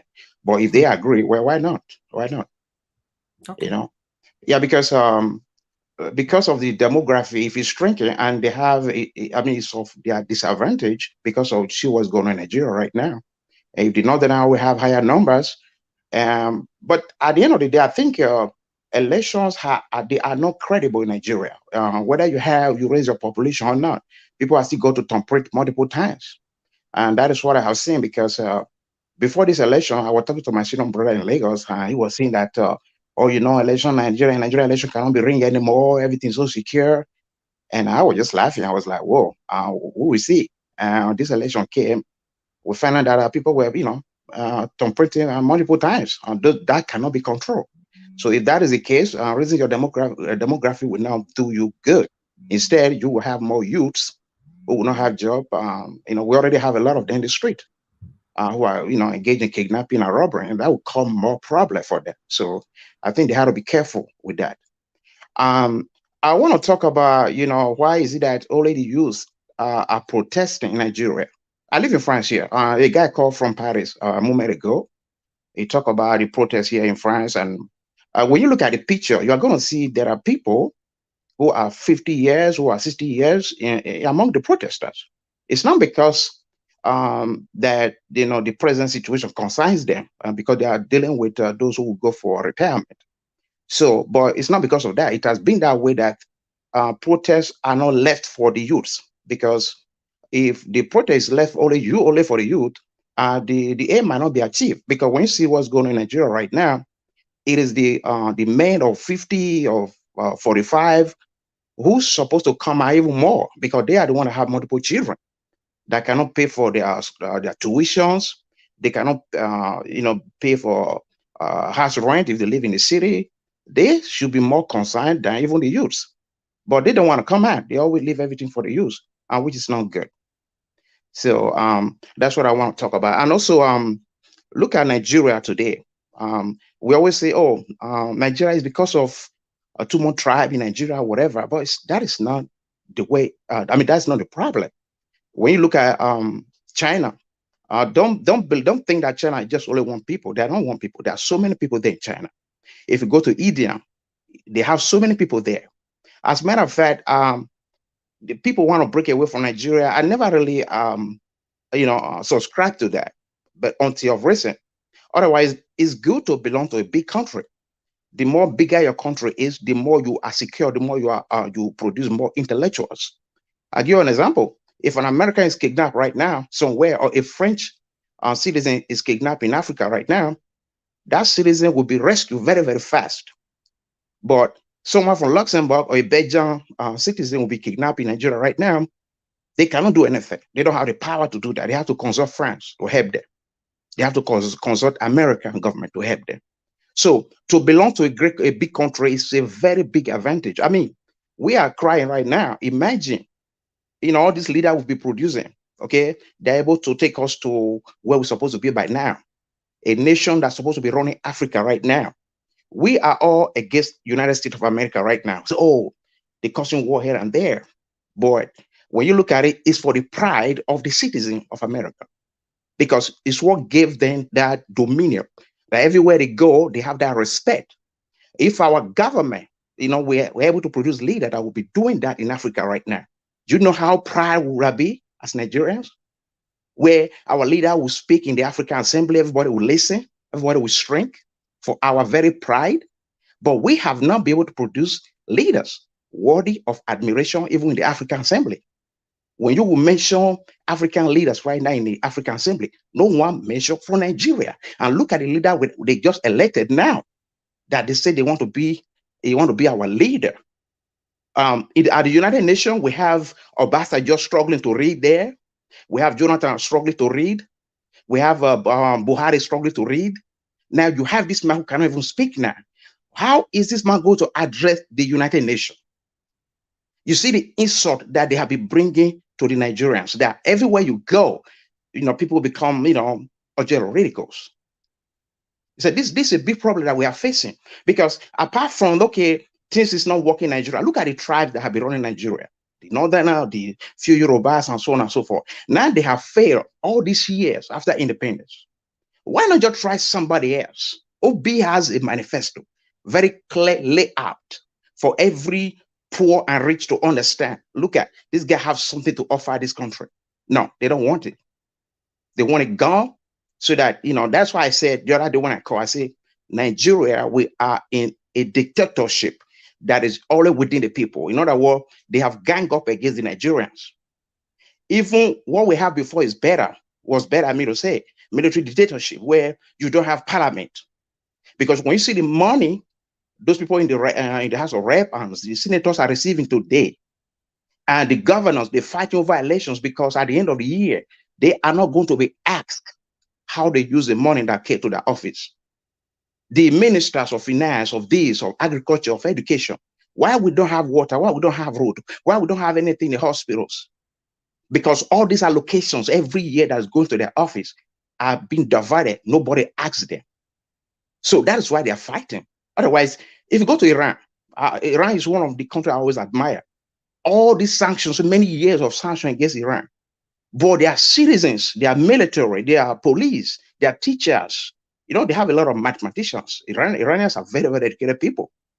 They would have been running away, but no, they stay put. They want to build their country in spite of that suffering. That's what Vladimir Putin have done for Russia. Okay. Why the Russians can raise up their head now, they go anywhere. But we are not able to do that. It's a pity what's going on in Nigeria. Thank you. Thank you very much. Thank you for your submission. Everybody have their own perception on what is happening in Nigeria. Everybody have their own view, dimension, and all that. So I believe everybody can express themselves how you feel. It's just like Olumide came in saying that he doesn't believe in Nigeria at all. But so you came in now, your own contribution is also different, despite that you are a consecrated supporter of Peter Obi. Yeah, but if you ask me, these people, obviously they can see what you are seeing, but they don't want Peter Obi to rule. And the reason why I believe they don't want Peter Obi to rule, for me, this is my opinion, is two things for me. One, it's an Igbo man. These people have made a vow within their satanic group that they will not allow Igbo man to rule Nigeria. Exactly. Well, because when I feel for them, okay, not just, I'm from minority, like I said, I'm from Edo State. But when you look at the way the minorities in Nigeria has been treated, okay, when you look at Tunenaholo, he was one that moved the motion for Nigeria independence. His name is nowhere to be found anywhere. When I went to Abuja Stadium, I see Abiola Stadium. I say, whoa, what has Abiola done for Nigeria that he has to have a name on that facility? Murtala Mohammed policy there. People that came into power through bloodshed, overthrow of governments. They still have names on Nigerian facilities. Where I live in France here, if you see street, I see Nelson Mandela Boulevard here in France. In Germany, when I used to live in Germany, I see Nelson Mandela Boulevard. I see people like Martin Luther King Jr. Boulevard in Germany, in France, because they honor people that have achieved something for their people. It's not just some bunch of idiots that we have, some buffoons who are in the uniforms, ghosts, who they travel to a place like Dubai, they have parties there with their bellies and drink beer, and they turn back home. No, they don't honor people like that. Okay. Another situation here now that's just coming in. A Labour Party member have been assassinated, I guess. Imo Labour Party governorship aspirant found dead in his Lagos home. You know, this have just been posted by Easter blog. You know, so I don't really have much details about it. Let me see if I can get more details about it because they just sent this to me now. Let me see if we can read more about it quickly. This is crazy. Okay, I think we can read more about it. Okay. All right. Yeah, there's details about it right now. Okay, let me read what I can find here. Imo Labour Party governorship aspirant found dead in his Lagos home. One of the Labour Party aspirants in the upcoming governorship, sorry guys, upcoming governorship primary in Imo State, Chief Humphrey Anomudu, has been found dead.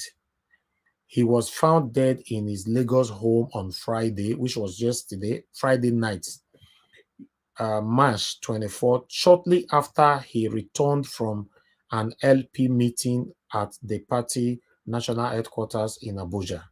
According to the report, the deceased, who hails from Imbieri, Ancient Kingdom in Igbaitoli local government. I'm sorry, guys, for you guys that came from Imo, if I could not pronounce your local government well. In Imo State, was found dead in his house in what family sources describe as a spiritual attack.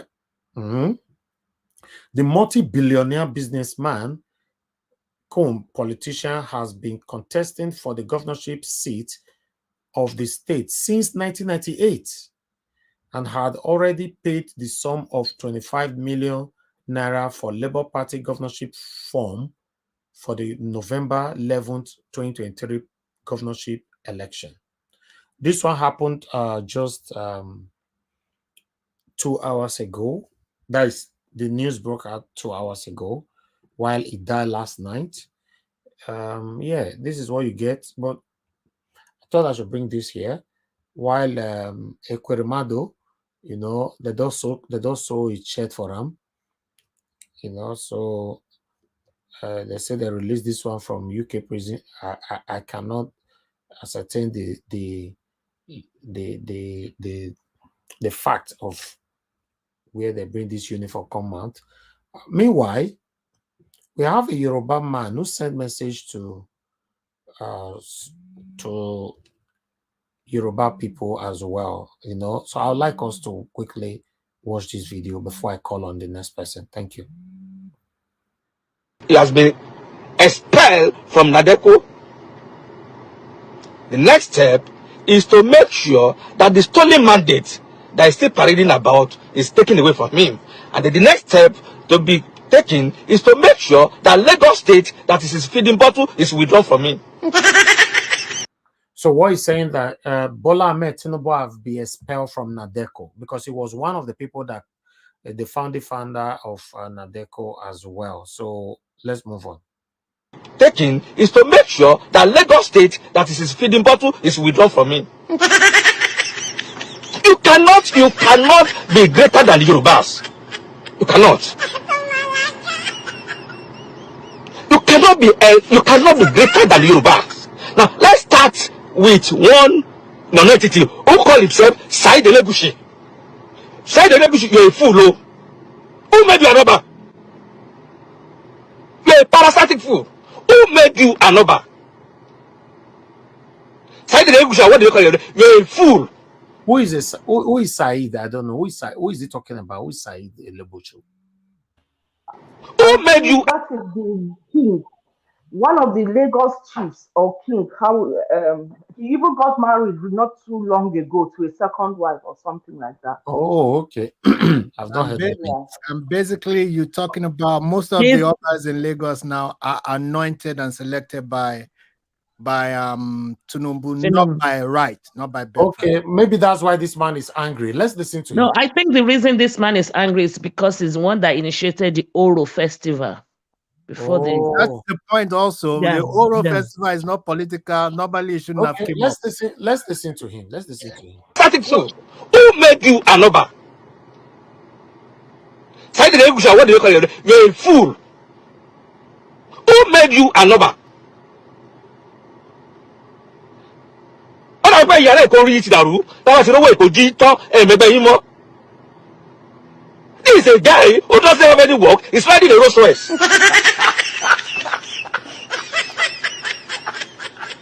There's no, I still don't understand what is going on in Yoruba land. If you talk about Yoruba, if you talk about when they were killing Yorubas, why did Said Elegushi did not bring the sorrow to go and attack the Fulani X-Men? In the other state in Yoruba land does not have Amotekun is Lagos State. In all of Yoruba land, Lagos State refused to buy into Amotekun's idea. And then one stupid number come out. Who made you a number? And you say you are Said Elegushi. You must be a fool, no? Now, we are going to pass your dictates to United States government authorities. Because you cannot constitute a nuisance to others just because we want to prove to Tinubu that you are his houseboy. It's not going to be possible. Now, let's go to the Constitution. 1995 Constitution as amended. Whether we like it or not, I don't like the Constitution, but whether we like it or not, that is the first head Orego of Nigeria. Whether we like it or not, that's it. I beg my people, what did they happen for here? Who bring this video? The man you. Frank, so Said Elegushi is one of the paramount rulers in Edo State. He's it's particularly considered very important because he presides over a domain where, the Lekki area, Lekki Peninsula, where lands and properties are very expensive. It's considered one of the richest Yoruba paramount rulers, even though he's a first-class Oba, junior to the popular ones. But because the question now is that should we continue with this video? Because me, I don't understand. So I think what that guy is saying essentially is that guy was installed politically by Tinubu.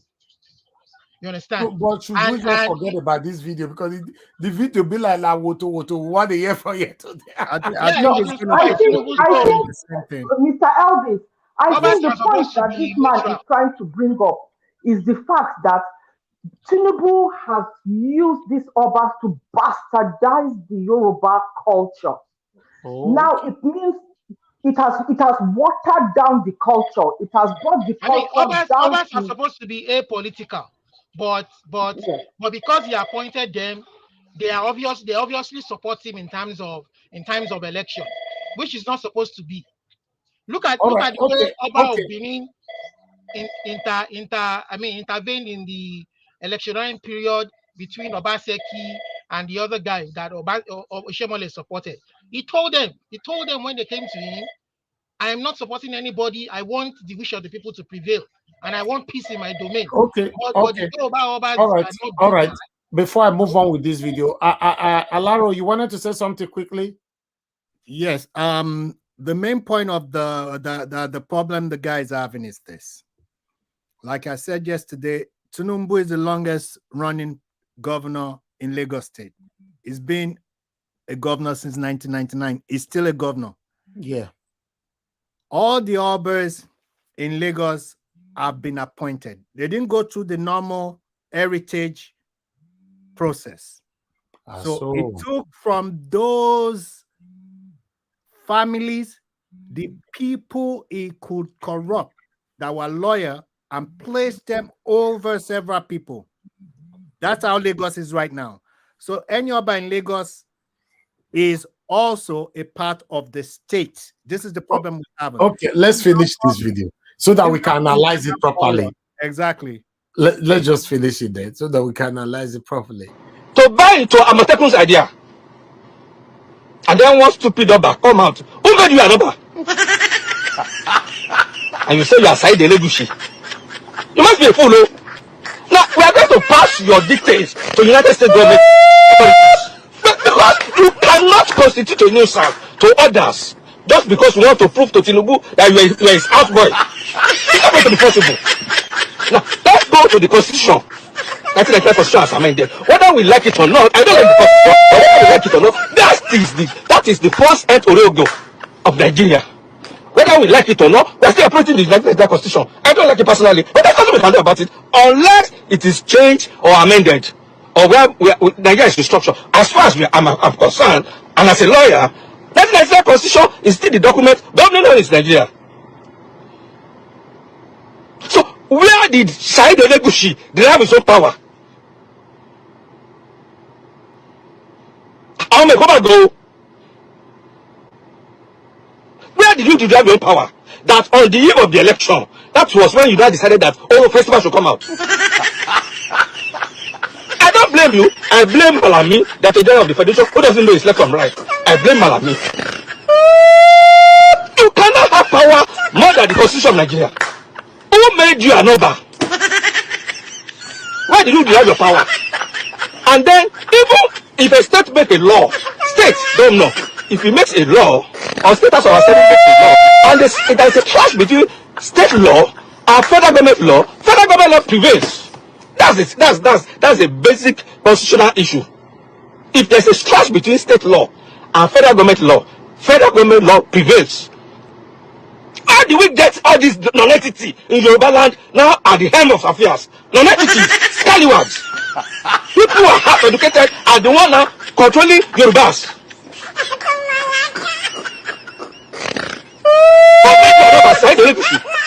Eric, You must be a fool. If I'm not a stupid man, the mother Adeleke in Osun State, the mother is Igbo. Why did he not bring that controversy in Osun State? Ademola Adeleke, the present governor of Osun State, the mother is Igbo. Why did Ademola Adeleke's mother, why is there an issue in Osun State?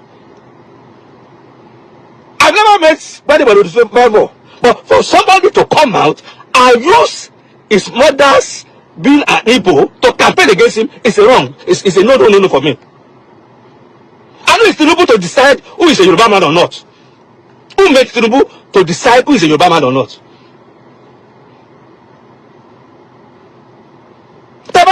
Lagos State jito everybody go. And if Yoruba Abbas don't know how to behave, go to Benin, go and take a tutorial lesson in Benin City. If Yoruba Abbas does not know how to behave, go to Benin City and take a tutorial lesson how Yoruba behaves. But in Yoruba land, Abba have turned themselves into Tinubu as boy. Abbas, Odofife, Oluwofiwo, Elegushi, and Lawal, they have turned themselves into Tinubu as boy. Abba, I'm from a royal family. It's not that I'm hiding to say it. It's because I don't put Barrister Prince in front of my name. So you cannot know royalty more than me.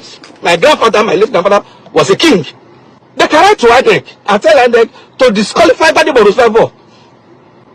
For somebody to be using the fact that Gbadebo Rusfavo the mother is from Igbo, and now you are using this as an election campaign strategy, shows that Tinubu and his supporters, they don't have common sense. It's someone from Lagos State. Someone is from Ijebu-Imushi. You, Tinubu, you are from Igbos. Are you from Lagos State? So, you cannot impose Lagos culture on the Igbos. Okay? Tell anybody I say so. You cannot impose Lagos culture on Igbos. You can't. Igbos are not from Lagos. And they have every right to live in Lagos. As far as 1999 constitution is concerned, once you're in Nigeria, you can live anywhere in Nigeria. If you want to be Tinubu's perpetual slave, you alone and your household will be Tinubu's perpetual slave. We will not allow Tinubu to escape the whole of Yoruba. Hi, this one are back to back. Can I just he murdered them? He said, "Better go take tutorial from the Oba of Benin hand." Okay, I like that. I like that part. let me say something in regards to Lagos. Okay. I am Eko, and I'm of the Edo tribe of Eko, right? Now, there is not like Eko tribe. You either have Edo tribe in Eko or you have Yoruba tribe in Eko. There's nothing like Eko tribe. All right. Now, please be quick. Be quick. I need to prioritize callers now. What am I trying to say? When people say Yoruba own Lagos, that's wrong. Yoruba do not own Lagos. Benin own Lagos. And this narrative is been on for a very long time. It's all bullshit. Document or by whatever. In the United Nations, you only have two documents in Nigeria. The Southern document and the Northern document of Nigeria. The Southern document is Benin Empire. And the Northern document, that's it. And this is why it's difficult for IPOP and whoever wants to leave Nigeria. They don't know. Thank you very much. Let me just thank you. I would like to hear that story more from you when I come back to later. A brief information. Okay, go ahead. Was the former PA. No, say that again. Oba Legusi was the former PA of the governor of Lagos State for Tinubu. Jesus. So you know the selection process. That's why I want to let you know. Wow. Hello, caller. Let me pick calls, please. Thanks for calling in. Yeah, your name and where you calling from? Okay, I'm calling from Nigeria. Oh, wonderful. Where about in Nigeria? Lagos, Abuja, Edo? I'm calling from Lagos. Wonderful. Talk to us, madam. Okay, Joy Boutique. You see, this is our platform.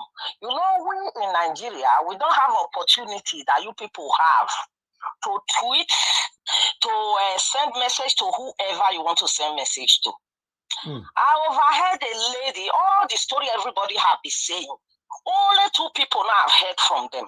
You see the last man that was lamenting about Oba. Yeah. Did you hear what he said? He said, I'm going to send his name to America. The other woman in America said, we are going to send Oluomo's name and everybody's name to America.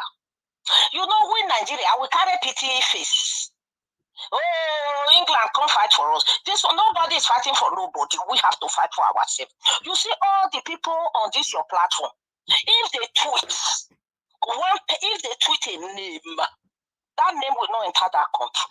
Yeah, that's even true. if you are a citizen of that country. I'm calling from Nigeria, but I'm based in London. I can tell you 2-3 people with a British passport. They born their children here. They were deported with their children. And I will still give you the reason and I will give you the dates. At the moment, I'm in Nigeria. All these hours, people talking on that platform. If 10 people tweet, Oluomo will leave America tomorrow morning and come back to London, no matter the stay you have in that country.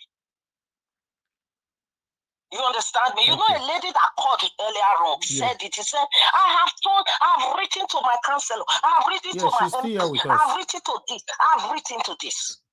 That is what we did. It's not a history. That's Oba Elegusi. He came out on the telly to say, if you are not people, even he carried the boss, take to his house, and he went to get it. We are on this platform, we have all those ones. That one is the not for none of them we enter abroad. America came out to say, send us the name. England, send them the name. It's because Russia have big fish in the pot that they are frying at the moment.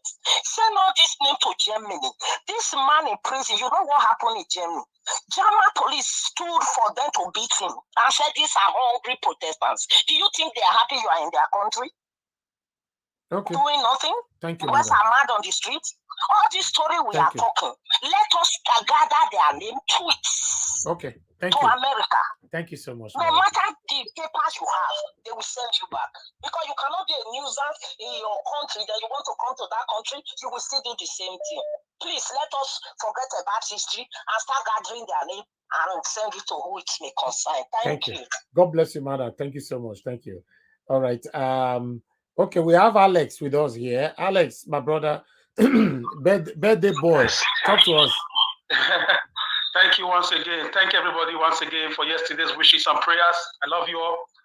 I want to say I'm very humbled. I did not expect the tsunami of love I got. It was overgasting and flabbergasting to me yesterday.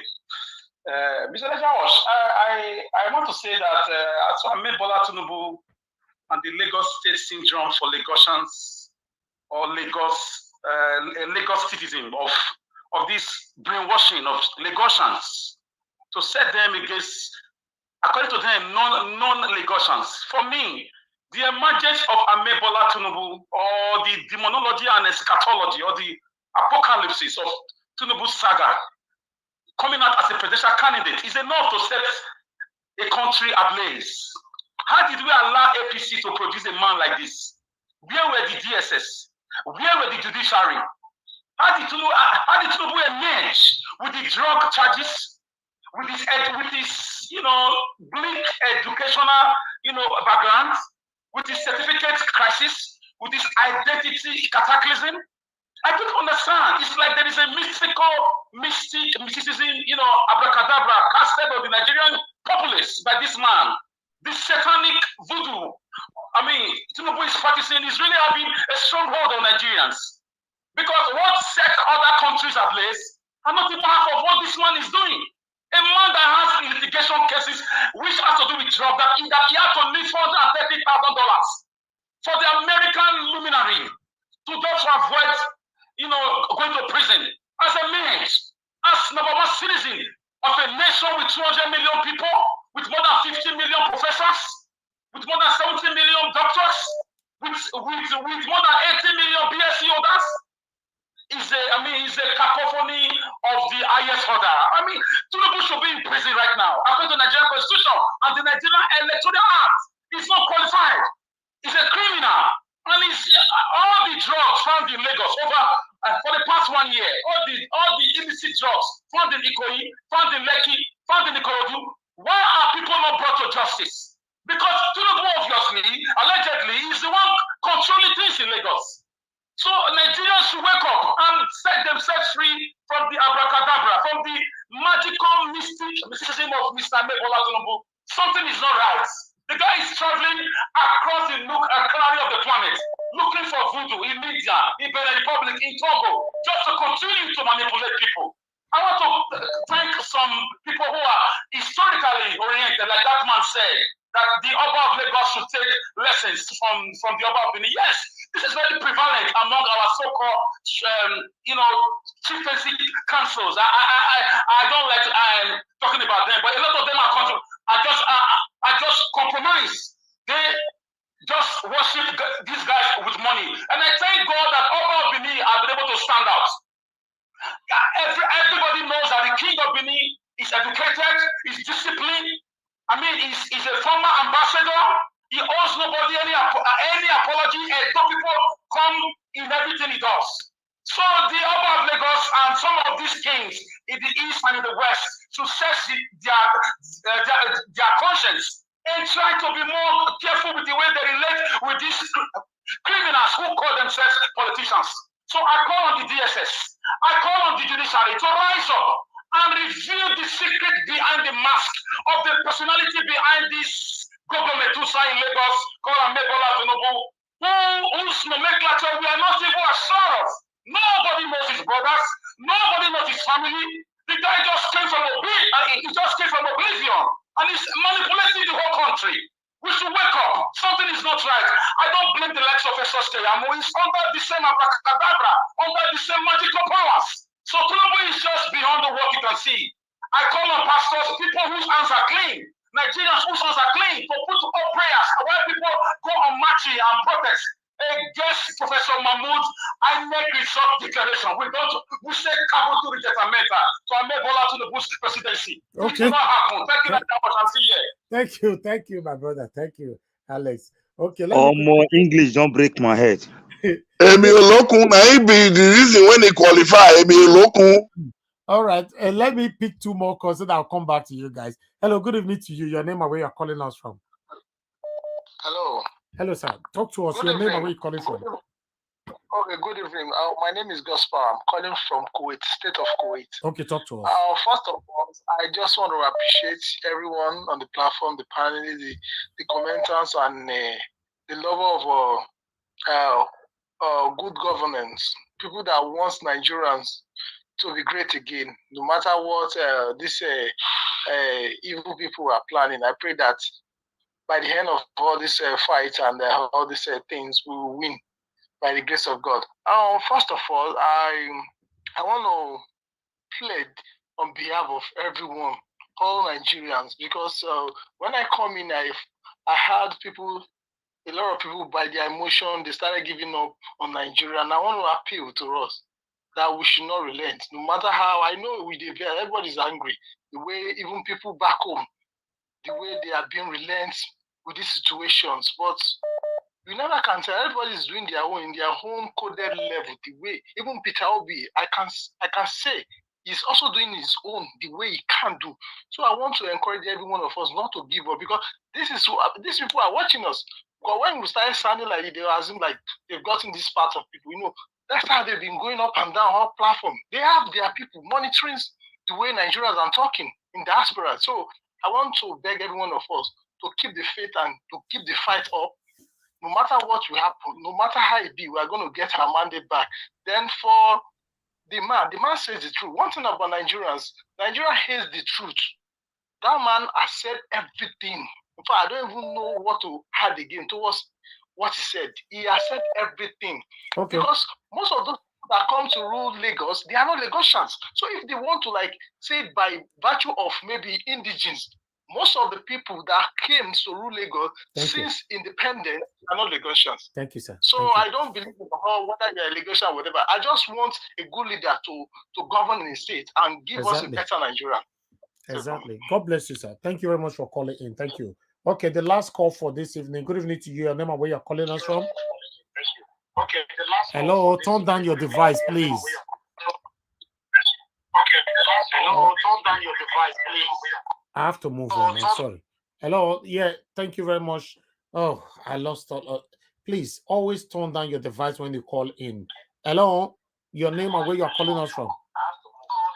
Oh, this person is not ready yet. Hello, Madam Ellen, thanks for calling in. Please talk to us. Good evening to you. Okay, good evening. Thank you. Talk to us. My name is Helen Chukura once again. Thank Good you. evening, Niger Watch. Good evening, I madam. want to react to the man that spoke before this person that just finished talking. He said something about Tinubu casting some sort of spell on people. I remember there was a man of God prior to the election who had described the three presidential aspects. He said, Atiku, though he didn't mention names, but he said you could know who he was referring to. He said, this one will sell Nigeria, so you can't give him Nigeria to rule. And he said there's one that has been taken over by a demonic being called Jackal.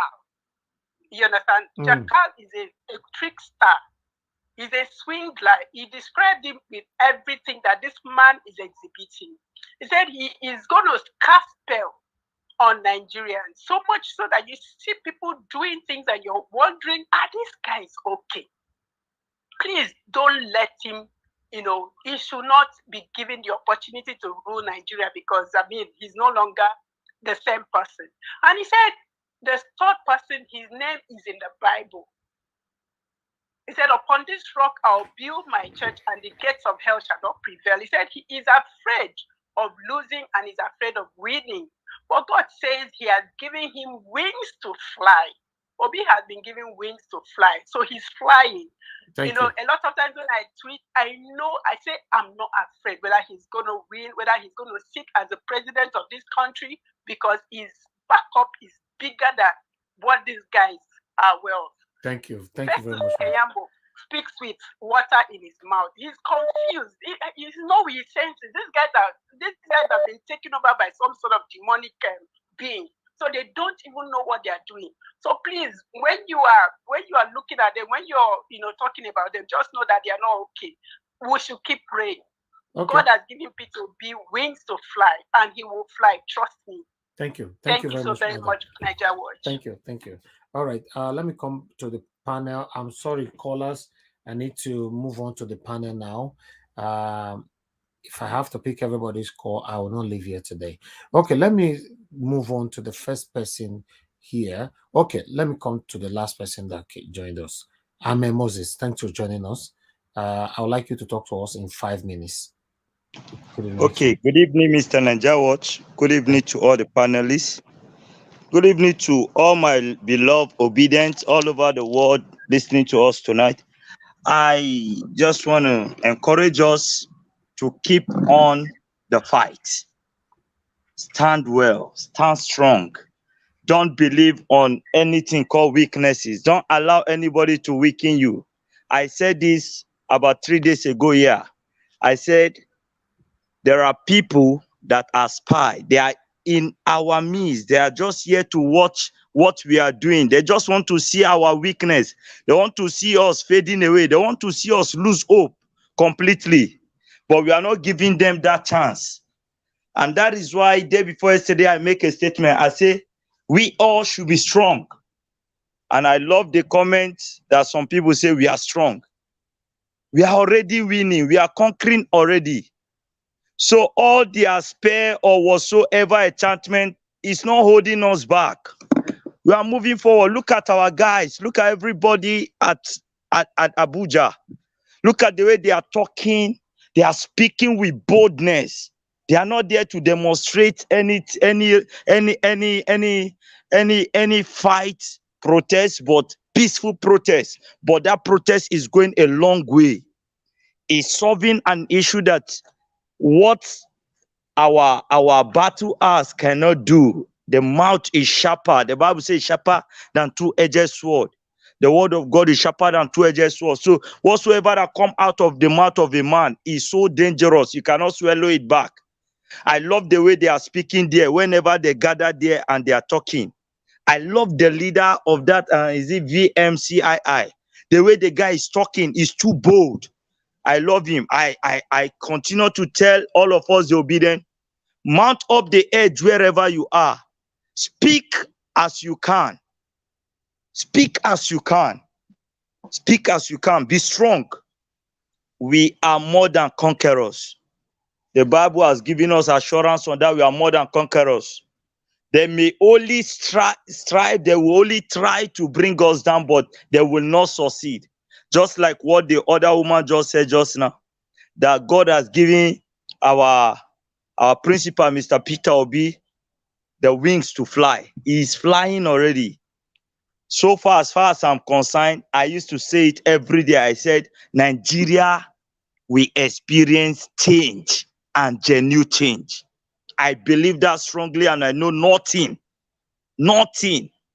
We may feel somehow frustrated, and then we may feel like things are not working fine, but there is always light at the end of the tunnel.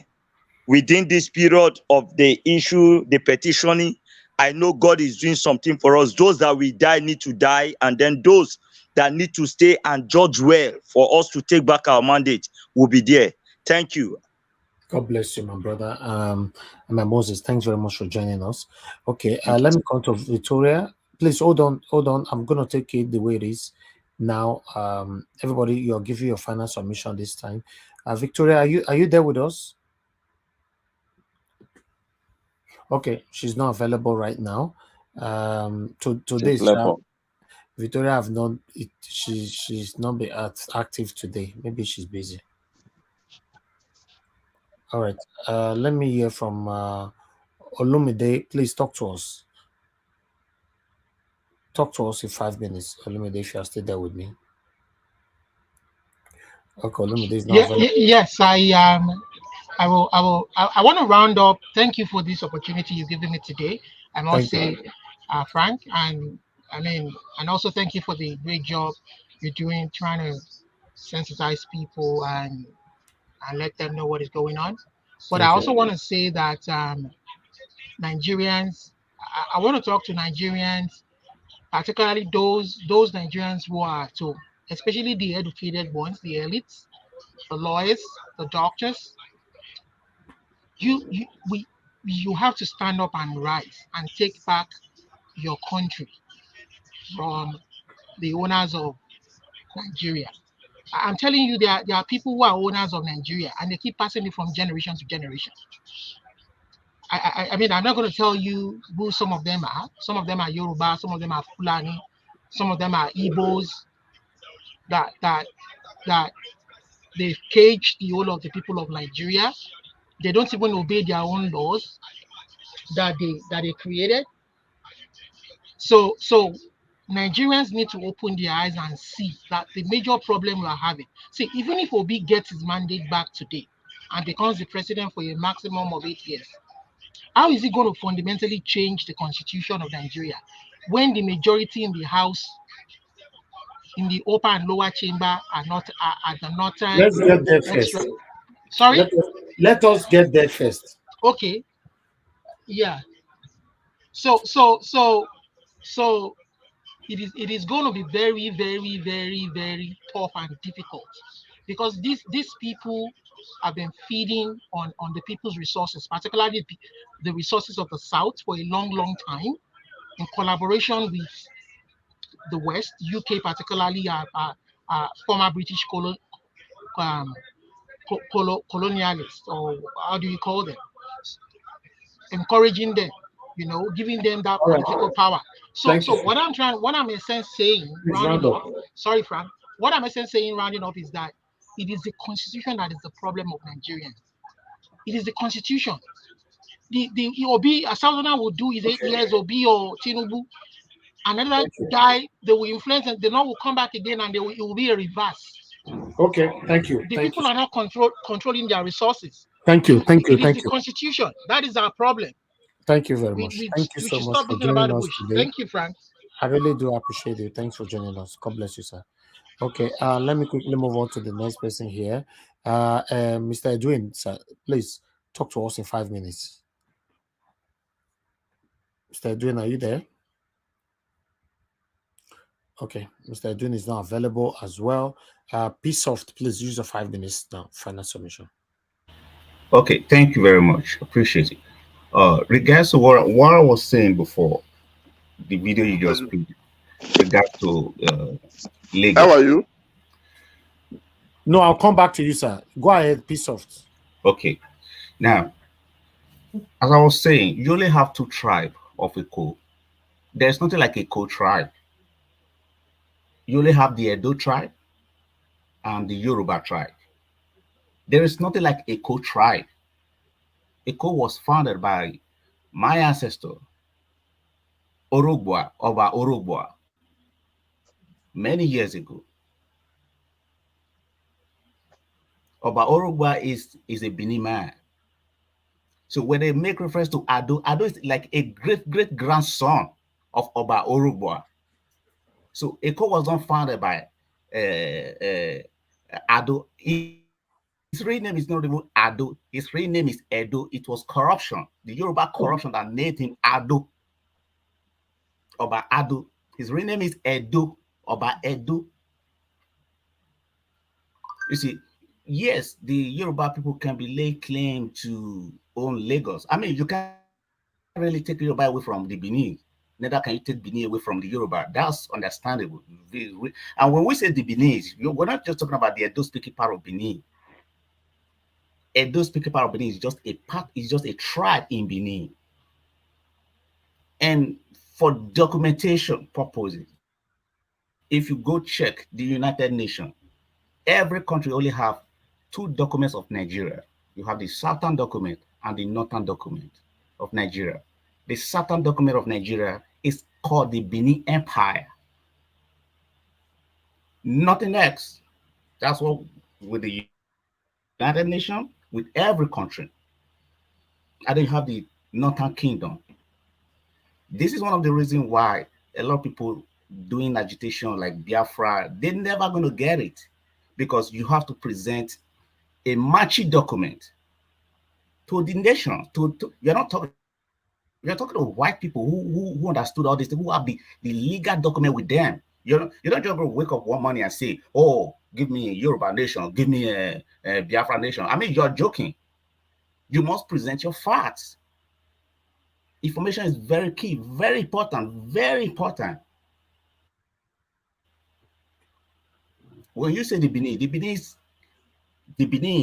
are known like the Edo-speaking part of Benin, with the Edo like the Esako, the Urobos, the Shekiris, the Ijos, the Ika people. And if you check the document very well, you're going to see Kogi and Benue. They are part of the Benin. document, Kogi and Benue. But today, you know, by region, you know, the Nigerian government, I think Kogi and Benue to the northern part. But in real document, Kogi and Benue is actually in the southern Nigeria, which is the Benin Empire. So when people begin to shout, I own Lagos, I don't own Lagos, who cares? You own Lagos, you don't own Lagos. If everything was good, I mean, we wouldn't even be here talking all these things. Native Americans, as small as they are the owners of America. From east to the west, I don't think they go up to 10 million in population. America is over 350 million in population. But you still have the Native American who owns America. Only Texas alone is almost as big as Nigeria.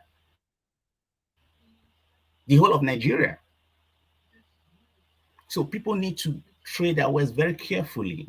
People need to talk in a respectful way, like the Oba. I'm from a royal family, but when I see some Obas talk anyhow, it makes me, sometimes I don't want to even want to comment because I'll be ashamed. Some of my friends that know me, they try to, oh, you are part of a royal family, you are this, you are that, you understand what I'm saying? So these things hurts.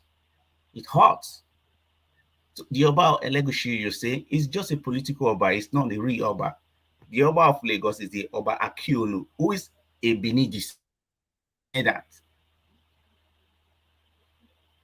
Akiolu is the Oba of Lagos. He is the Benin descendant. And I'm going to just leave it at that. And also, let me just conclude this. Like the video you played regards to that woman that was saying that this is what I was trying to tell my Benin people. I was saying, whenever I had the opportunity to have a meeting with them, I always tell them, hey, guys, they said we're a minority. We need to have more kids. I support that woman, man, regards to having more kids. I mean, which means you need to have more wives to have more kids. I support that. Thank you. Thank you, sir. Thank you. Thank you. Let me hear from, Busy Brains. Busy Brains, please use your final submission, 5 minutes, please. But you said you are going back to me. Oh, okay, are you ready now, sir? Oh, yes. Okay. No, okay. I'll come back to you, Busy Brains. Go ahead. No problem. Okay, thank you. Use your 5 minutes now, sir. Thank you. Okay. Thank you very much. First and foremost, I go straight to the issue of this woman that made presentation to the Igbos. You see, there are things most of us, we don't know. Some women might not like what that lady was saying, but she was nailing at the head for what we are, and because that is our culture, what we are known to be. If you trade or if you establish business in where does not belong to you, you are a sojourner. One day, the original owner might tell you to pack your load and leave that place. What am I trying to say? When we now borrow some culture, not all the cultures we borrow is perfect. I'm not saying men should run to the street and start running after women or having 20 women. This thing that the woman was saying is also helpful to the men, indirectly or indirectly. Let me say, use the medical aspect of it. You see, women here in Europe, I'm sorry to use this word, many women here in Europe, they starve their men with sleeping with them. Some women, they will be with a man here in Europe for 3 weeks. They don't allow them anything. At the end of the day, these men will end up having prostate cancer. Ask yourself, if we want to be very honest to ourselves, when our father was married to 3 wives, which of our grandparents we noticed that had a prostate cancer? Which of them? Just say it. Because if you fumble, he will go to the next one. And before it gets to your turn, maybe you have to wait for another 1 or 2 weeks. So when it gets to your turn, you will not even want to misbehave. Okay? Now, women are not taking it now that this is Europe. It's a yardstick. Someone like me, I hate beating women. It's not the best thing because it's for me, I see it as a barbarian way of doing things. But the way most women, not all, most women, the way they treat our men here abroad is so painful and so unrealistic. This is not the women we used to know. I was watching one program from Mama Ekona when she was reiterating how mothers or how our parents treated her when she was young. That hot treatment pushed most of us back to the right pause and to the right situation. That was why we survived a lot of things. If we were treated or we were given a kid gloves, most of us would have run out of hand. But today, that hard treatment defines whom you are to a degree. Now, let me come now to the case of Peter Obi. Peter Obi, Obi in Benin is Obi. That is poisonous, a poison. And in Igbo, it's a king. Listen very well, because don't touch my anointed. I tell you, we don't know how we go against that, how we contravene that law of nature, law of Almighty, the creator of heaven and earth. 1 minute left. 1 minute left. I'm sorry, but I wish to know. Anyway, I have to cut short. Then I wanted to go into the Benin culture and the tradition and the owners of the Benin to break it actually in details and mention names that is there in Lagos that came from Benin language. But next day, I think we have more time in this our station here, because I'm short of words because I'm really hot because I wanted to pour in a lot of this again. 3 days now I've not been able to pour my mind, but let me yield now. Thank you very much. Unfortunately, except maybe we want to talk about that, maybe I might get another broadcast for that. But for this one, now we need to round up. It's okay. It's okay. Thank you, sir. Let me move on now to Busy Brains. Please talk to us, madam. Hello, Mr. Elvis. Thank you again for the opportunity. Good evening once more, everyone. Let me come to the issue, the topic of the other lady that we saw. The lady that was talking about Igbo diversifying their investments or something like that, and also about marrying more women. So let me start with the diversifying. It is a shame, and it is sad that it has come to that, where Igbos are being told to invest back home, which is good, which is true, because the situation has caused this kind of discourse. But let me just put it this way. A lot of Igbos have intermarried. A lot of people have settled where they are.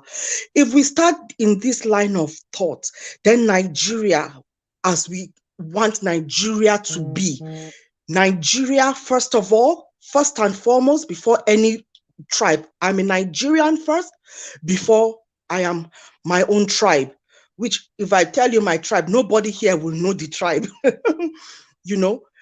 So for me, as somebody who has grown up in a very, very multicultural state, personally, in my own family, my first cousins, I have Yoruba as a first cousin. I have Igbo as first cousins. I have Hausa Fulani as first cousin. Me, myself, I'm married to an Urobo man, and I've got 3 children bearing Urobo names. You understand? So if they find themselves settled, and from where I come from, we have a huge community of Igbos. In fact, they even have their chiefs there. They've even got streets, roads named after them. You understand? I grew up knowing that we were one Nigeria till politics came in. I am disappointed that the lady is talking like that at the same time. Because if we know that it is the politics talking, it is the politicians that are doing this, we wouldn't be thinking in that way. I stand for one Nigeria. Do anything and everything to promote oneness, one Nigeria. That is where I stand. But I understand the sentiments of why she's thinking everybody should move, back home. I understand that. But if we see ourselves as Nigerians, our home is where we pitch our tent.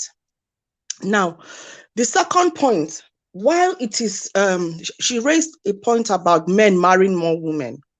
While it is a very, very practical solution for a very, very hopeless situation, I can understand why she will go in that direction for men to marry more than one wife. Yeah? But then again, it comes with its own problems.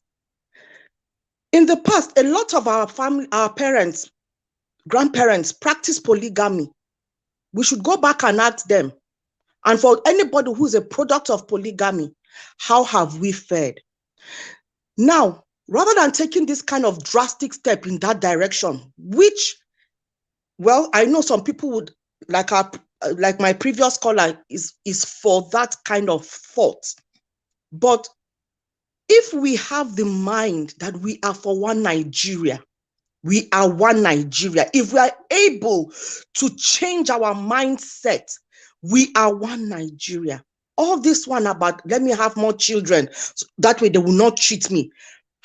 Remember, no matter what happens, even if Nigeria was to separate today, within the Igbo, Yoruba, or Hausa, it will still be the cabals in those particular regions that will hog on to power.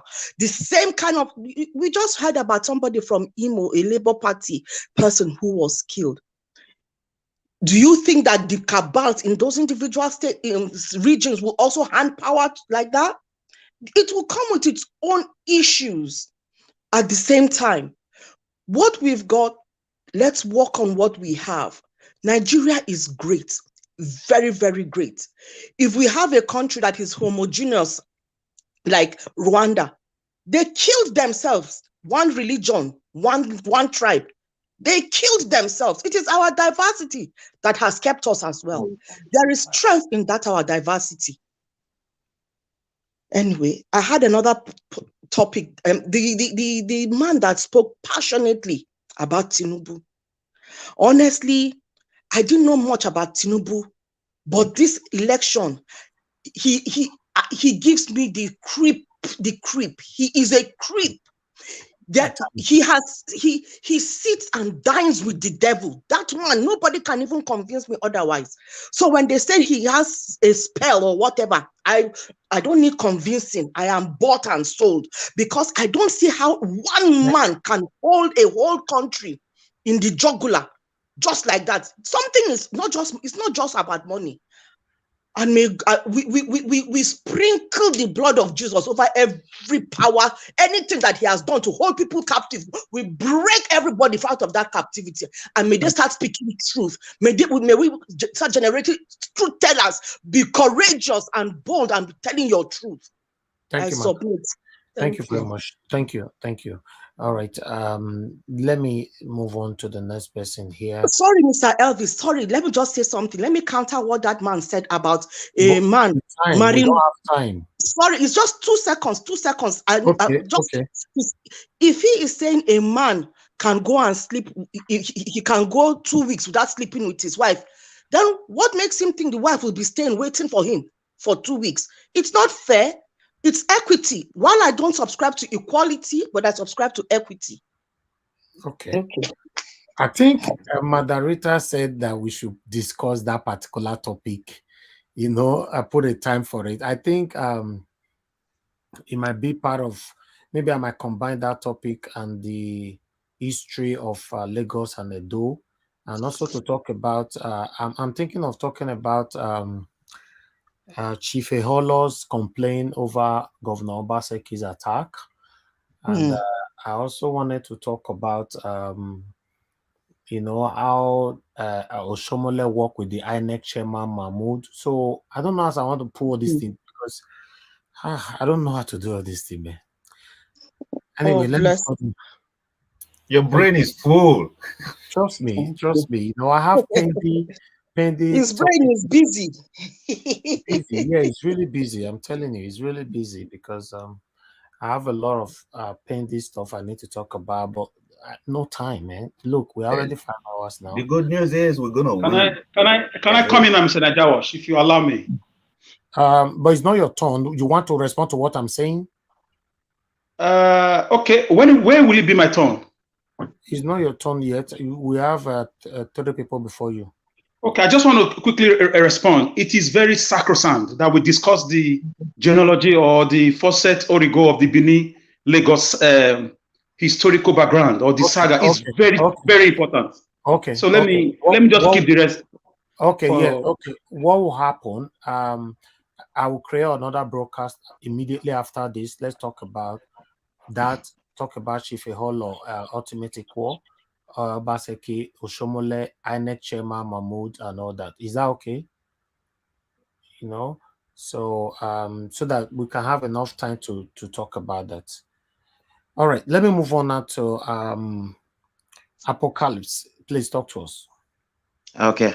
Yeah. We what Diaspora just said, talking about European women starving men. I never heard of that. But if your woman is starving you, you know, in terms of sex, it means that is not your wife. So what I heard is that men don't have time for their women. But if your woman don't have time for you, that is not your wife. So yeah, I would like to finish with what I want to say here, that we should get close to the United States. Because what we have is bigger than us, okay? And that's what happened in South Africa when the apartheid era was began, that the black people there, they have to seek power, help from outside. Because if we talk about Britain or France or Germany, these are slaves to the United States. So they don't have their own power to do anything. So, but once the United States government stamped it and said the administration of Tinubu is not approved, it's not recognized, it's done. So everybody will follow. So this is what I just want to say. If those who live in the United States who have the connection, and that's what we call lobby, we should be able to lobby United States government to draw their attention. Because once you know, the United States government is involved, then the deal is done. Otherwise, Britain cannot say anything. Britain just like we say, and as we know, just the slave of America. So that's what I wanted to say. All right. Thank you very much, my brother, for making that brief. Moses, please talk to us. Let's make this brief so that we can have enough time to talk on the other broadcasts. Okay. Go ahead, sir. Moses. All right. A very quick one. I just want to say, I've been saying it often and often. If it is possible for us, let's begin to send in some words with the names of all those hoodlums in Nigeria to various offices in abroad there, most especially when we get to know their location, their specific location, because they cannot come and cause some kind hazardous environment for us and then run back to abroad. I saw something like MC Oluomo in Atlanta, stuff like that. How can he come and misbehave in Nigeria and then find somewhere to go and rest? We should make them uncomfortable wherever they are too, by bringing in the government of that very town into their case. Thank you. That is all I have to say for now. All right. Thank you very much. Thank you. Before I move on to the next person, which is Alex, but I would like to ask Mr. Edwin. Mr. Edwin, because of you are one of the reasons why I want to create this broadcast. I hope you'll be available to tell us the history. If not, I should put it another day. Mr. Edwin, are you there? Please answer me, sir, if you are there. Yeah, Nigeria was good evening. I would have loved to, but I don't think I will be able to keep that late. No, we are starting. But we can discuss. A lot of us still have little or some knowledge about that. No, if you are starting right away, we all can be on it. No, it doesn't Alex, matter. you have a lot of knowledge about that, but I want us to hear from Epa as well. Yeah, it's okay. It's okay. Let us all go in. Let us go in. All right. Okay, that's fine then. Okay, let me hear from Alex. Talk to us briefly on other topic now, but you can save the other topic for the next broadcast. Thank you. And I wanted to start with that, but anyways, let me school Festus Keyamo a little bit. I know it's not his fault. If you can hear my voice, I understand in the local parlance, man must work. But there comes a time you throw away food and save your house from the bunny or from the ethanol created by the Gogo Metusa himself, Bola Tinubu. In the next broadcast, as you said, I will give a very great analogy and historiography about the acrimonious topography, Lagos itself. So and I'm very grateful to the Oba of Lagos at the time, last 2 weeks or 10 days ago, when the heat was on, he came out to actually open up that Lagos belonged to the Edo people. Until now, Lagos As a traditional house, they still pay tribute to the Oba of Benin. That was a good one from him. The word democracy originated from the two Greek words, demos kratia, 4000 BC. In present-day Greece, countries lined up, they send their people to study democracy. Demos kratia means city-states. City-states comprises of human beings. So the ancient Greek philosophers like Aristotle, Socrates, and Plotinus, they now agreed that only the people and the people in a democratic setting must remain the supreme power. If you say you read law and you don't, I'm sure you know these things. You must do this in your first year or second year as a law student, as a history student, as a politics student. This is normal. How come you as a son, or should I call you a scam, you are not supporting wicked people to oppress, to repress the will of the people? You are not supporting the krakom of the ancient Greek mythology of Professor Mahmoud of INEC, who was born by Satan himself, to twist and fabricate results in the factories of lies that are made Bola Tinubu has built in Lagos and in some part of the Western state for a month of Sundays or for donkey years. I want to put it to you, Mr. Festus Keyamo, that your conscience has been, but I made a research on you. You are a former criminal, an ex-convict. You've been to jail. Your story is everywhere. What shall it profit a man to gain the whole world and lose his own soul? Lagos do not belong to some miscreants whose poverty cataclysm has been used as a weapon by the ruling elites orchestrated by the Gogo Metusa himself and Bola Tinubu, who has a clear case of drug peddling in America. And it has been acknowledged worldwide. If I want to go on with my logo marquee without logo apartheid, it's going to take me time. Naja Watch. I will just wait for the next program. Lagos do not belong to these people who are killing people. Lagos is for the Benin people, and the Benin people have been quiet about it. Although our king in Benin here was worried, he summoned a lot of them from Lagos. A lot of things are happening. We don't talk about it. People who have power don't talk about it. The Benin's are known. They are too great. The kingdom stretches to the present day Ghana, Ashanti kingdom. It stretches to, okay, I'll just stop there. Thank you. Better. All right. Let me hear from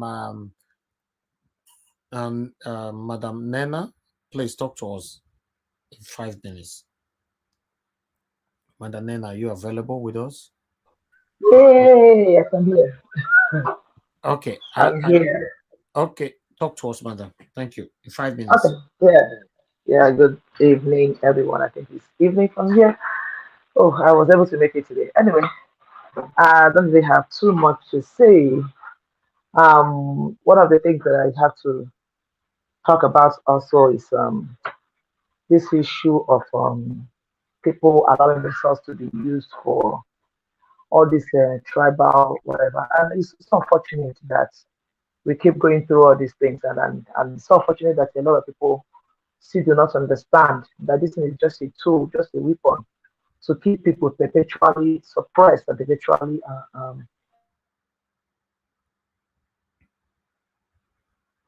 Okay, madam, we lost you there. We can't hear you anymore. Okay, let's move on. You can. Your audio is not. You can hear me. Yeah, okay, you can move ahead to someone else. You can move. I don't know why. I don't know. Okay. Okay, you can move ahead to someone else. Okay. Thank you.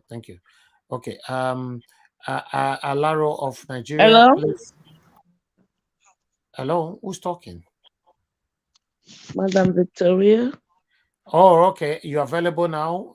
Okay. Yeah, I don't have much to say. You know, the first video you played. Okay. The two lawyers, one from APC and LP, I love that. And I think you remember the one I'm talking about? Yeah, I think our lawyer was able to do a very good job and justice to school. And I think the APC guy, spokesperson, was just like trying to defend, and he has no way to defend, what Keyamo said and stuff like that. So I really like that one. When I see things like that, and our team or our spokesperson was able to actually talk, that is having that kind of outspoken person I'm talking about. So I like that, and I think I'm happy with that one. With regards to the last video you played with the woman, I mean, I'm a woman and I will not subscribe to that. No, I don't think that's a solution to the subject matter. So that's just my take on that. Thank you, Madam Victoria. Today it looks like you don't really. Yesterday was your birthday, but you don't really have energy to talk much today. What's happening? Nigerian, yeah. Please, I don't want to remind you something. In I think in 2000 or 2001, those living in Rome can tell me. But Berlusconi was the prime minister of Italy. He asked people to have children because Italians were not having children. My own cousin was there. If you have a baby in Italy, then the government gives you equivalent to about 1,000 euro. So, and 4 years ago, Swaziland King made it compulsory. The parliament passed it that every man must marry 4 or 5 wives, and government was ready to give them a house and sponsor the wedding. Men will like that. Listen, I'm going somewhere. I'm going somewhere, please. I'm going somewhere. Alex, if you are going, you are already. I thought you want to ask a question, but yes. Let me remind you. I need 10 seconds. Let me round up. Somebody saying people should have more children. For me, I'm not encouraging polygamy. If you have a way of doing it, it's an advantage in numerical. Population is a very strong tool in economic growth. Polygamous is a crime but in the US. I did not use that nomenclature, madam. I You don't practice that. Berlusconi is an Italian prime minister. He said have children and government is going to support it. I don't know. Why are you being paid by that? A lot of people can do it for me. That's it. That's all I think. I didn't say that. Berlusconi said it. Swaziland King said it. I didn't say that. Population is a strong tool in nation building. It's a very strong tool. Thank you. Well, you can go and adopt. Okay. But I'm not telling you to adopt. They didn't say adopt. They say have children. Government said marry 5 wives. It's Swaziland thing now. It's a law. If you don't do it, government gonna pick you up. I mean, it's normal. It's what they do. I'm not saying I'm doing it, but I'm telling you. In China, you are only allowed to have 1 child. I said the government of Italy make it legal for people to have children. Whether you are married or not, they will support you $1,000 for 5 years. In Italy, but I didn't do that. I'm not Berlusconi. He said it. Calm down. Time they go. Thank you, madam. Thank you. Madam, Berlusconi said it. That's not what the scriptures say. And if you want to do that, listen, I didn't say so. Northerners who are killing people in Nigeria don't know scripture. They don't care. They are lying to us about their population. I have a friend in the United States here. The scripture is also not against. He has children with Mr. Nigeria, can I say something? 6 women. Okay. Hold on. Yes, legally, you cannot marry 6 women. But thank you. Be soft. In the next broadcast, I believe all this argument will have enough time to talk about that. I want let me give opportunity for those that have not said anything at all to say something. Okay, before I come back to Alaro again, I'll keep you waiting a little bit, my brother. ECBD, quickly talk to us. Yes, thank you so much. Good evening to you, sir. Good evening to you and everybody on the platform and everyone listening to us. Well, I'm happy to hear Mr. Alex's voice, passionate as ever. Then, you see, this whole thing that is happening, someone like Keyamo, to be honest with you, I wouldn't even want to say I'm disappointed in him because these people are already, this whole thing they are doing is more like these people are just in some kind of group that has vowed to do what they are doing, you know. And for like I said earlier on in this platform some time ago, that for these corrupt politicians from the north, I wouldn't want to just say the north, because when we say the north, we are grouping everybody, including the good people and the citizens. So we say, I think sometimes it's wise to just specify the corrupt politicians from the north that are doing some of these things for for them to be able to have held this country in that bondage, they definitely needed, they can't do it alone. That's what we need to understand. So they have to also look for other corrupt leaders or politicians from the south, but for them, they got those ones in the south west. You see, so that is how it has worked. There's no way that they can do all those things and everybody just like that. If everybody in the south, if the south was really one and the middle belt, they can't do all these things they are doing. Then for the Igbo people on is that it's not just the Yoruba. To be honest with you, it has always been like this from the beginning.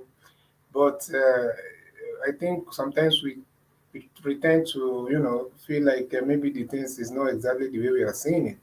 Because even if you look at before the war, when that riot that took place, when they say they are retaliating for the coup and all that, before the war, about 750,000, that's the figure that they gave, of Igbo people were massacred all over the country. So out of that 750,000, about 250,000 were victims in the southwest. So it's not today it started, and I wouldn't even point at some of the bad elements from southwest, not the whole of southwest. Like I said, we have to be able to separate these things, because we know that even in this movement we have a lot of obedience that are Yorubas. Even in Lagos there, Peter Obi did not win it just by Igbos and non-Yorubas alone. There are many Yorubas that voted for Peter Obi and that are still championing. There are some of them that were even attacked. So we cannot group the whole of those people just because of some people that are working for a particular agenda. So, but I wouldn't even look at the Southwest. I would look at the South-South, to be honest. Because we thank God for the Edo people, right now, at least for some time now. But if you look at the South-South, if the South-South or the former Eastern region, whatever you want to call it, have understood that everybody is going through the same thing, not by the divide and rule that they like using to separate that whole region. They'll come and tell you that these people, you are more than these people. These people, we don't like them, it's you that we like. So when they do all that, it's a way of playing games.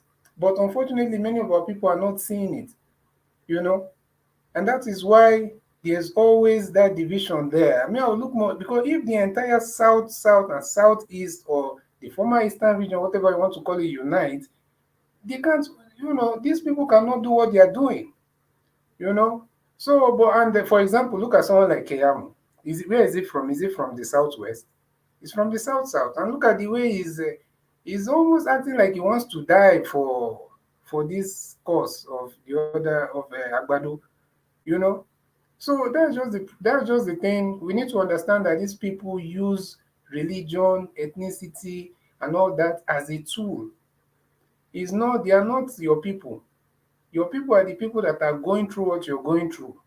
Your people are the people that are seeing things the way you're seeing it, wherever they come from, even though that person is coming from Sokoto. The person that is thinking in your direction, the same way you're thinking, that is looking for the same thing you're looking for, that is your person. So it's just quite unfortunate that some of our people still fall for this thing, and they'll say, oh, it's our own, we have to support our own. No, you are the one that is being played. Them, they are using it as a tool. They need that division. You think that they are dedicated Muslims or dedicated Christians. They are not.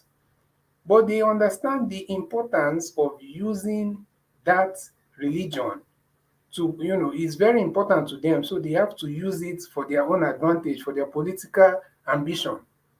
So we need, I like the way what we are doing. I like what you're doing, Mr. Niger. Please continue doing what you're doing, so that our people, every day, our people, more and more of our people are becoming more enlightened, and they're understanding these things. And please don't relent. Continue doing what you're doing. Thank you. Thank you very much, sir. ECBD. Thanks for coming in. I just wanted to give you enough time to talk to us as we are moving to the next broadcast now. We have a pending topic, and I want Alaro to follow me. Now, make me not deliberately call him. But I'm going to put a link on the private chat now for the people that I already have here, especially the two people that know more about this, Alex and Epa doing, Okay, Alex, you are not here anymore. Make sure you come in there. I don't want to lose you out because I don't really know much about this. But the link to join the other broadcast is on the private chat. Please click on the private chat, guys, and join the other broadcasts to prioritize anybody that want to come in. You don't necessarily have to come in. You can see the title right there. Who is the real owner of Lagos? We need to know who is the real owner of Lagos. And we're going to be talking about Shomole Obaseki, talking about Chief Patrick Eholo, Ultimate Equal, talking about Sagbovo Iyoa. There's allegation going on with all these people. So yes. So please, guys, the link is on the. Please click for those of you on this broadcast. The link will be posted right there. So I will post another link again on the comment section for people to join the new broadcast as well. I appreciate every one of you for those of you that joined this particular broadcast. Please join us on the next broadcast now. Please, So, do I get my 5 minutes or are you out of time? No, I want you to pass your 5 minutes in the other broadcast. Okay, then we'll do that real quick. Yes, yes. Just come on that, then you'll be the first to talk to us. Perfect. All right. All okay. right. Thank you very much, my people. So I'm starting that broadcast straight away. Bye for now.